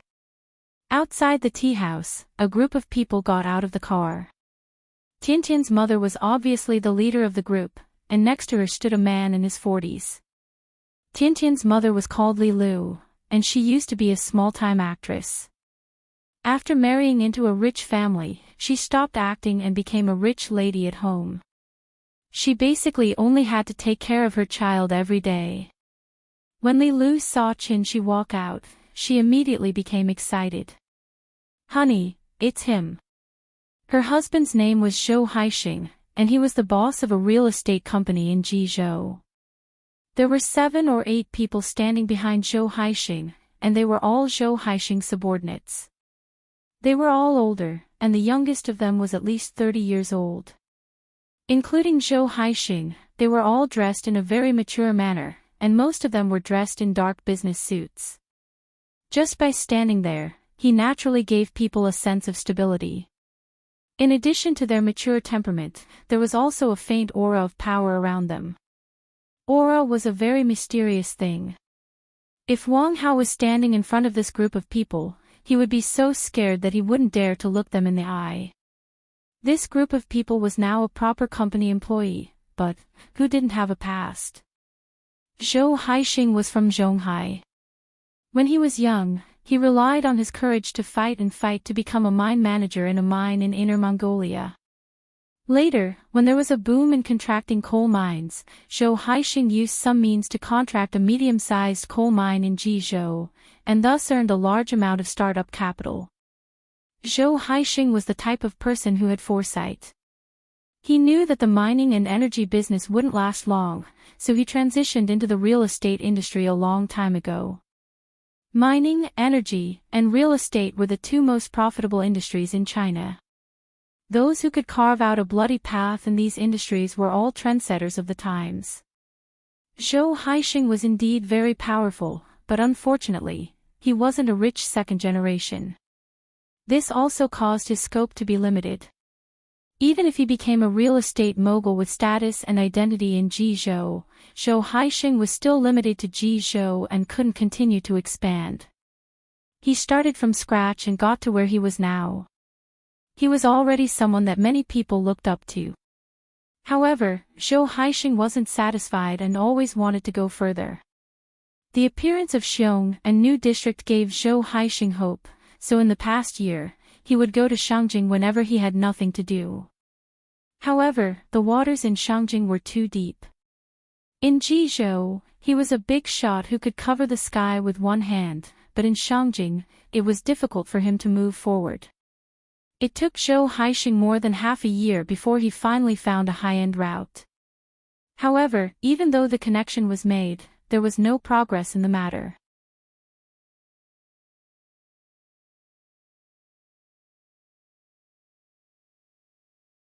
When the man next to him saw that his brother was at a disadvantage, he immediately took out a switchblade from his waist. However, before the switchblade in his hand could stab over, Qin had already slapped him in the face. He immediately fell to the ground and lay motionless on the ground. No one knew if he was dead or alive. "He's a martial artist. He's a martial artist." The remaining few people were scared out of their wits. They watched as Qin walked straight to the GL8 as if he was going to look for Zhou Haixing. Therefore, after hesitating for a moment, they still rushed up like a swarm of bees. Just like Yao Ming in kindergarten, he could casually slap a group of children. Qin also felt that it was pointless. After one slap, the remaining few people fell to the ground and cried out in pain. This time, he used his true essence, so these people did not even know how they fell. Zhou Haixing was still talking to Li Lu in the car. Suddenly, someone knocked on the car window. He turned his head and saw the young man smiling at him through the car window. Zhou Haixing instinctively wanted to lock the car door. However, at this time, the car door was directly pulled open by Qin. Then, a strong force came and immediately pulled Zhou Haixing out of the car and threw him directly to the ground. This unforeseen event came too suddenly. It was not until Zhou Haixing lay on the cold ground and looked at his men on the ground that he suddenly realized, he had kicked an iron plate. Chen-shi ignored Li Lu, who was screaming in the car. After throwing Zhou Haixing to the ground, he stood directly next to Zhou Haixing and looked down at him condescendingly. However, just as Chen-shi was about to talk to this pair of naughty parents about how to raise their children, he suddenly noticed that someone had secretly approached the tea house. It was not an ordinary person who happened to be passing by, but a martial arts expert who was good at holding his breath.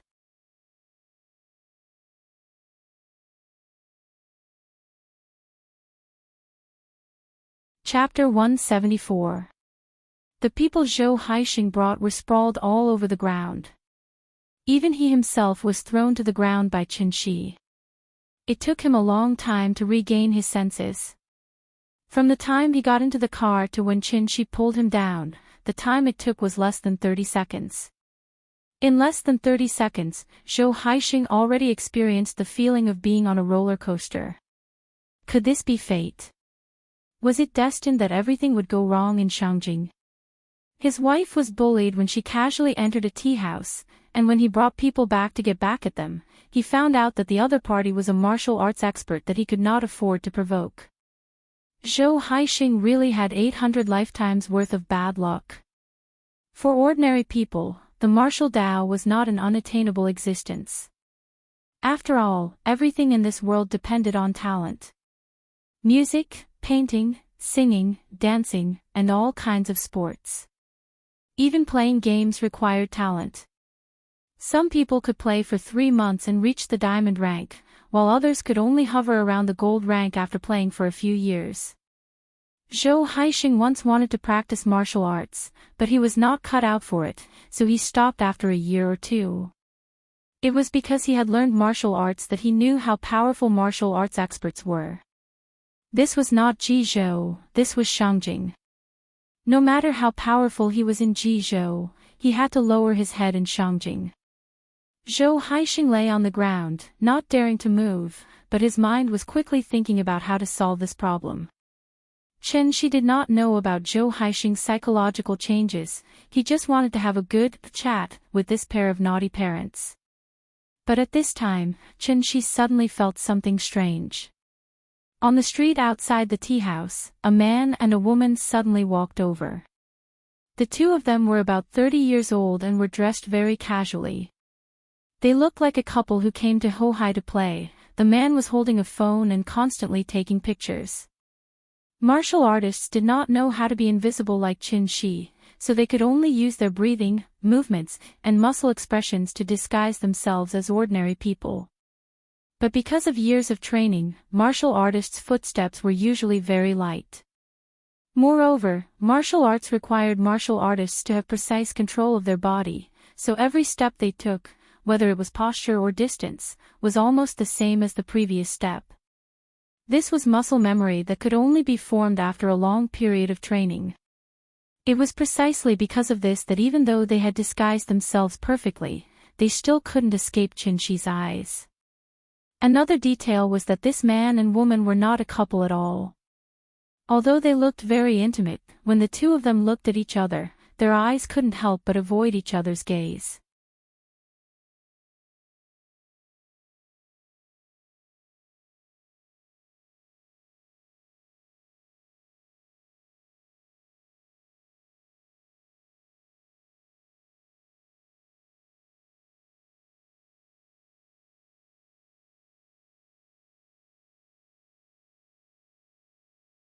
Because the two brothers had to stay with Chen-shi for a night, Gu Lao offered to give Chen-shi 200 yuan for living expenses, but Chen-shi decisively refused.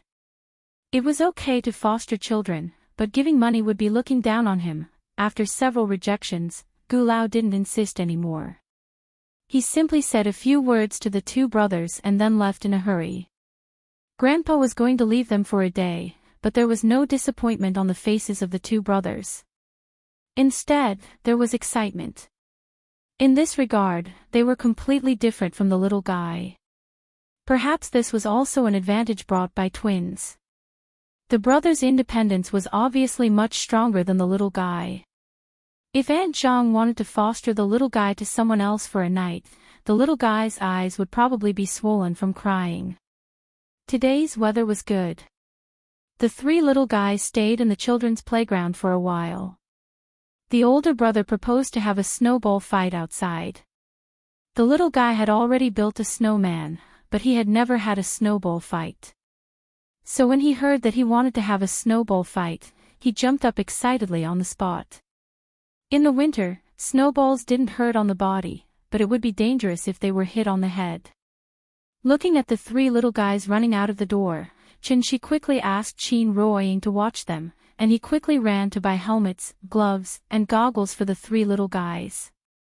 When the full set of equipment was ready, the three little guys started to have a snowball fight outside the tea house. A three-person melee was not fun, so under the organization of Chin-shi, they used snowballs to play sandbags. The older brother hid in the middle, while the little guy and the younger brother stood on both sides of him and hit him with snowballs. Whoever hit him would be the one to dodge. Playing sandbags was not as fun as dodging sandbags. In order to be able to dodge sandbags in the middle, the three little guys were completely inspired. So when the older brother accidentally fell, he quickly got up on his own before Chin-shi could help him. The little guy took advantage of the fall to hit him, but the older brother shouted that it didn't count, causing the younger brother to constantly make a face at him, saying that he was shameless. The three little guys were noisy, and their laughter resounded throughout the street. The couple leaned against the railing and leaned against the lakeside of Hohai Lake, quietly watching them play. The warm winter sun, the breeze of Hohai Lake. The greatest happiness in the world, in fact, was nothing more than this, asterisk asterisk asterisk asterisk asterisk asterisk asterisk asterisk asterisk asterisk.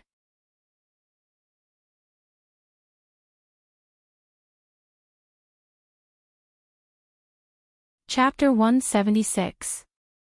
Today's weather was really good, causing the tea house to have a few tables of guests for the first time.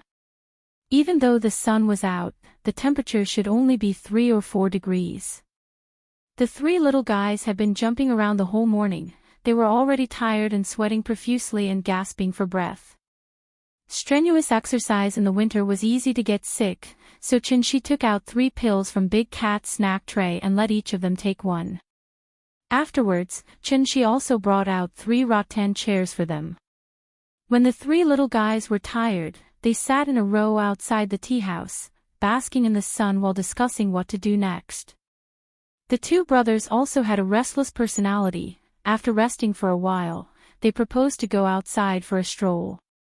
The little guy was now the little follower behind the two brothers' buttocks.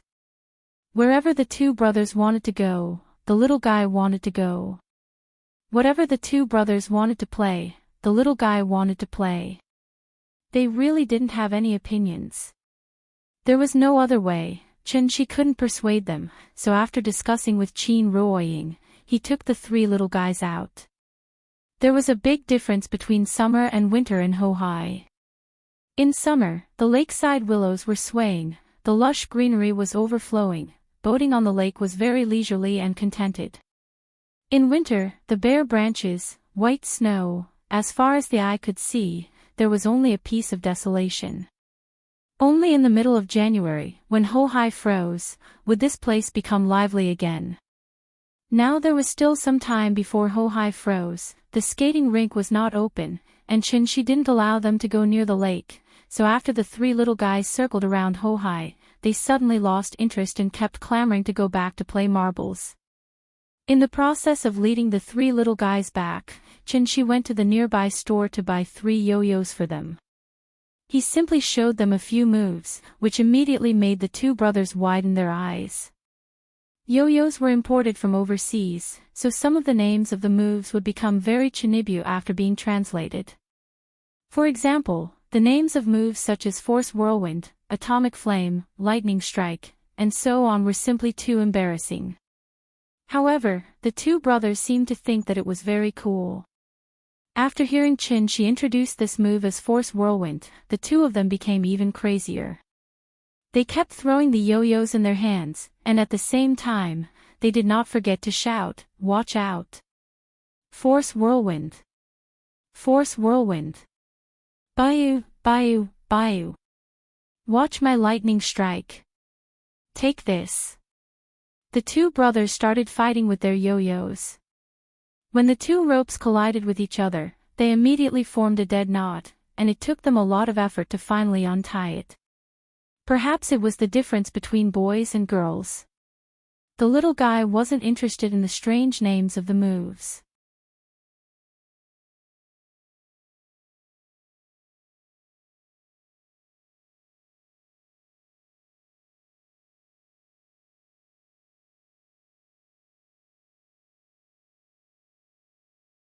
Chapter 177. Father Chow had only entered the stage of kidney failure before, and his blood creatinine value had not exceeded 707 umol/L. His illness was discovered early and dialysis control was done in time, so he had not truly entered the final stage, which was often referred to as the late stage of uremia. However, organ failure itself was an irreversible process. Even if it was discovered early, modern medicine could only control the patient's condition as much as possible and delay the deterioration of the condition. Father Chow was indeed very lucky. Before his kidney function had completely failed, he had taken Chen Shi's elixir in time, so he was able to effectively suppress the condition and let his organ function begin to recover. This time, he had come to visit Chen Shi with a grateful attitude, so he had brought a lot of Guangzhou specialties, such as Guangnan bacon, black rice, fragrant rice, and other local specialties. Although they were not worth much, they were worth the thought. As the saying went, goose feathers were sent from 1,000 miles away. The gift was light, but the thought was heavy. Perhaps it was because Father Chow had been diligent in teaching for a lifetime that he had saved enough good fortune for himself. Therefore, he had never thought that this kind of grateful attitude would actually save his life by accident. A simplified version of the energy elixir would not be able to fully restore his kidney. After the effect of the elixir wore off, his condition would naturally begin to deteriorate again.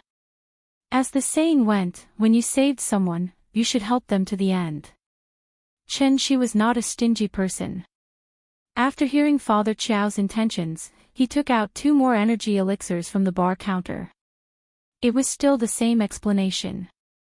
The pills left by the old Chinese medicine doctor were very helpful for kidney disease, but this time, when Chow Yuan took the pills from Chen Shi's hand, she was so excited that her whole body trembled slightly.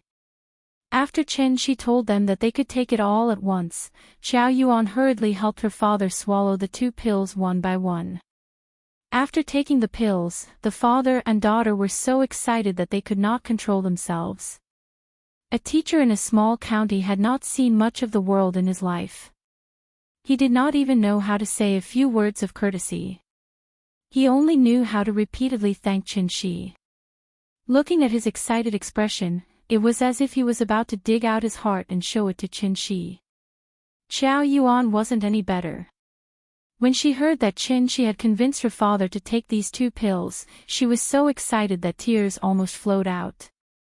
It was actually quite painful to deal with people who didn't know how to socialize. One of the most likely situations to occur was awkwardness. Everyone felt awkward because they couldn't get along. Therefore, Chen Shi thought for a while and changed the topic to Chow Yuan.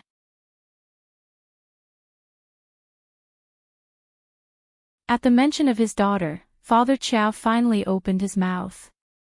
In that little corner of our little place, old Chow can be considered to have some fame. When Chow Chow came home and told me all those things, I almost fainted from anger. If it wasn't for her mother stopping me, I would have beaten her to death. I came to Shangjing this time to thank you in person. Thank you for saving my life. Secondly, I want Jojo to return all the money I swindled. Although we are poor, we don't earn this kind of black-hearted money. After all, Chow Yuan was only a university student in her early 20s and hadn't experienced society. To put it bluntly, she was still insensible and hadn't grown up. She only wanted to earn money to treat her father's illness, but she didn't think about how to earn money. She did whatever came quickly. If everyone was like her, then society would be a mess. The Chow family didn't have much money, but Xiao Yuan grew up in a scholarly family and received a good education. However, because of a small setback in front of her, she went astray and did the shady business of swindling people. This kind of behavior was simply unforgivable in Father Qiao's eyes. Although in a big city like Shangjing, Qiao Yuan's family could only be considered as ordinary people living at the bottom of society. However, it was this kind of country teacher who had never seen the world and couldn't even speak standard Mandarin that always had the awareness of being a role model. Therefore, he couldn't accept his daughter's behavior at all. Father Qiao punished Xiao Yuan by kneeling for an entire night and then asked Xiao Yuan to return all the money to others. Together with the keyboard player and the boss's share, she had to return the amount that they were swindled of. The last deal was with Wang Hao's brother. The money had already been returned, but before that, Xiao Yuan had already earned 12,000 yuan. In other words, she had to pay back an additional 18,000 yuan when she returned it. Back then, she only earned 12,000 yuan, but now she had to return 30,000 yuan. Of course, Xiao Yuan didn't have that much money, so the remaining 18,000 yuan was naturally paid by Father Qiao. When it came to matters of principle, Father Qiao was very old-fashioned and wouldn't change what he had decided on. Xiao Yuan couldn't persuade him, so she could only call people in front of Father Qiao. After returning the money, Xiao Yuan also received countless curses and scoldings. She felt so wrong that she cried a few times. However, from Father Qiao's point of view, she only had herself to blame and didn't deserve sympathy. After hearing how Father Qiao educated his daughter, she couldn't help but look back at the three little guys in the corner. As a father, Father Qiao was clearly qualified. When the children went down the wrong path, as a parent, he naturally had to pull them back.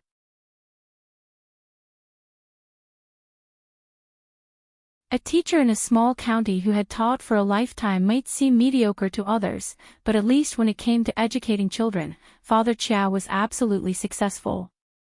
The two didn't chat for long before the restaurant next door delivered the food that she had just ordered. She warmly invited the father and daughter of the Qiao family to stay for a meal, but Father Qiao was unwilling. After repeatedly thanking Shi for saving his life, he hurriedly left with his daughter. He came by train and didn't know how long it would take to arrive, so he didn't buy a return ticket. He should still be able to make it if he rushed to buy a ticket now. From Guangzhou to Shangjing, it would only take 5 or 6 hours. This way, he could still save on today's accommodation fee. The father and daughter of the Qiao family came in a hurry and left in a hurry. However, Father Qiao's appearance brought a lot of inspiration to Shi. From this, it could be seen that educating children was a long and arduous task. As a parent, it wasn't enough to just raise a child. The tea house continued to operate. The winter's sun was very short. Before 4 o'clock, it was gloomy outside again. The three little guys were tired from playing today, so they seemed a little listless all afternoon. Drowsiness was contagious. After the little guy fell asleep on the climbing mat, the two brothers also laid down next to her and fell asleep. It wasn't until they were about to close that Qin Ruoying woke them up. The two brothers first rubbed their eyes. When they heard Qin Ruoying say that she was going to take them home, they nodded in a daze. Grandpa said that they had to listen to their uncle and aunt today. But it wasn't until she picked up the little guy and Qin Ruoying led them out of the tea house that the two brothers finally came back to their senses.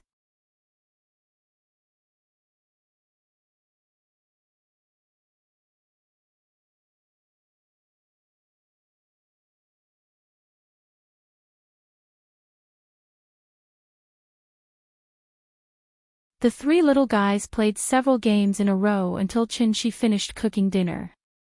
They reluctantly returned to the west wing under the husband and wife's greeting. After dinner, the sky was already dark.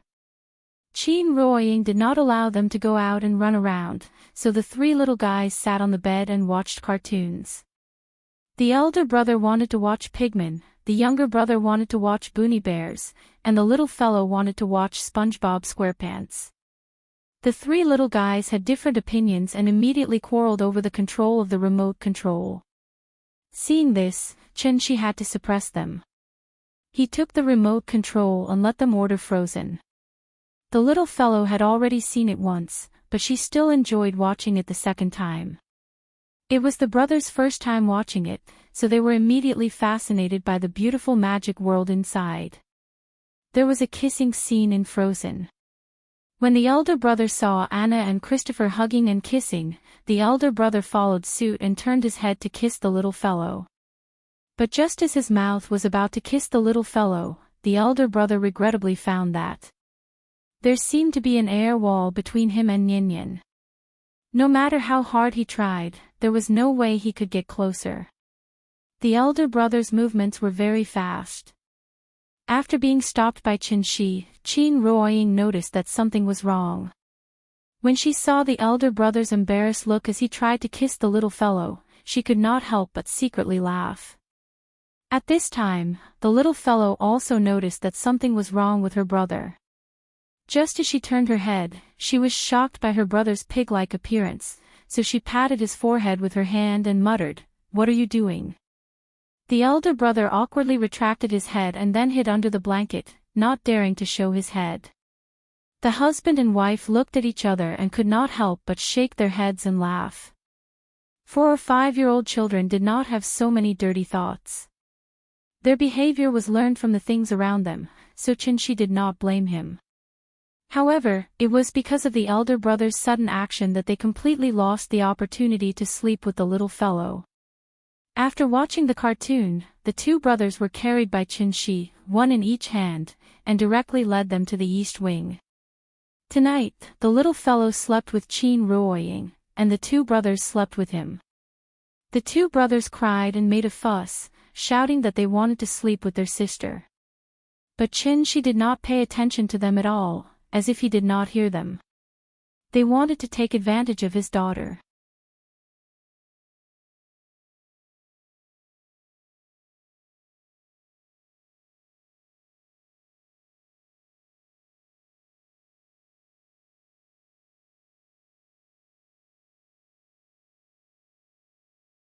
Every time Chen-Chi cultivated with all his strength, he would naturally have an aura that could swallow mountains and rivers. A night's effort was enough to catch up with several months of Qin Ruoying's effort.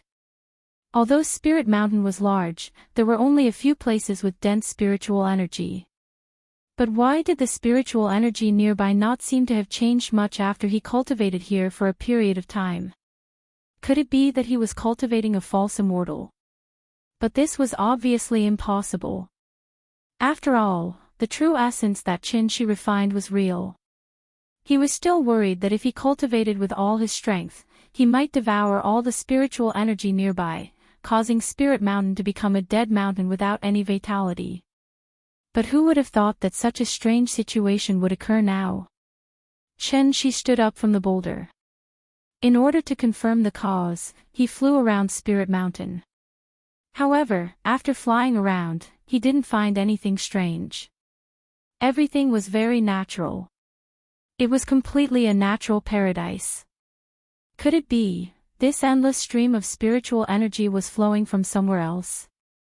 It sounded a little ridiculous, but after thinking about it carefully, it seemed to make some sense. After all, spiritual energy was like air, flowing at any time. Maybe the spiritual energy here flowed from Taihang Mountain? Unable to find the reason, and not finding any abnormalities, Chen-Chi simply threw this question to the back of his mind. Since the spiritual energy here was so rich, he wouldn't be polite. After setting up a spirit gathering array on the mountain peak, Chen-Chi began to cultivate with all his strength. This time, he didn't restrain himself. He opened his stomach and swallowed like a taotai.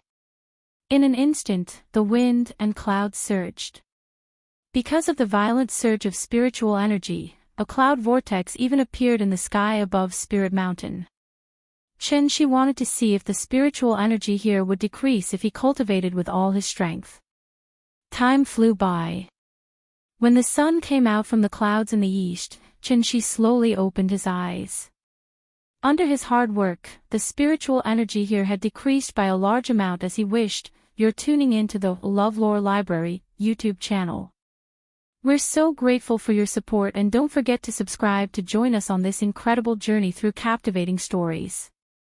Your generosity through donations truly makes a world of difference, as it's the primary source of revenue that allows me to expand and enhance this channel for you. Thank you from the bottom of my heart for being a part of this adventure.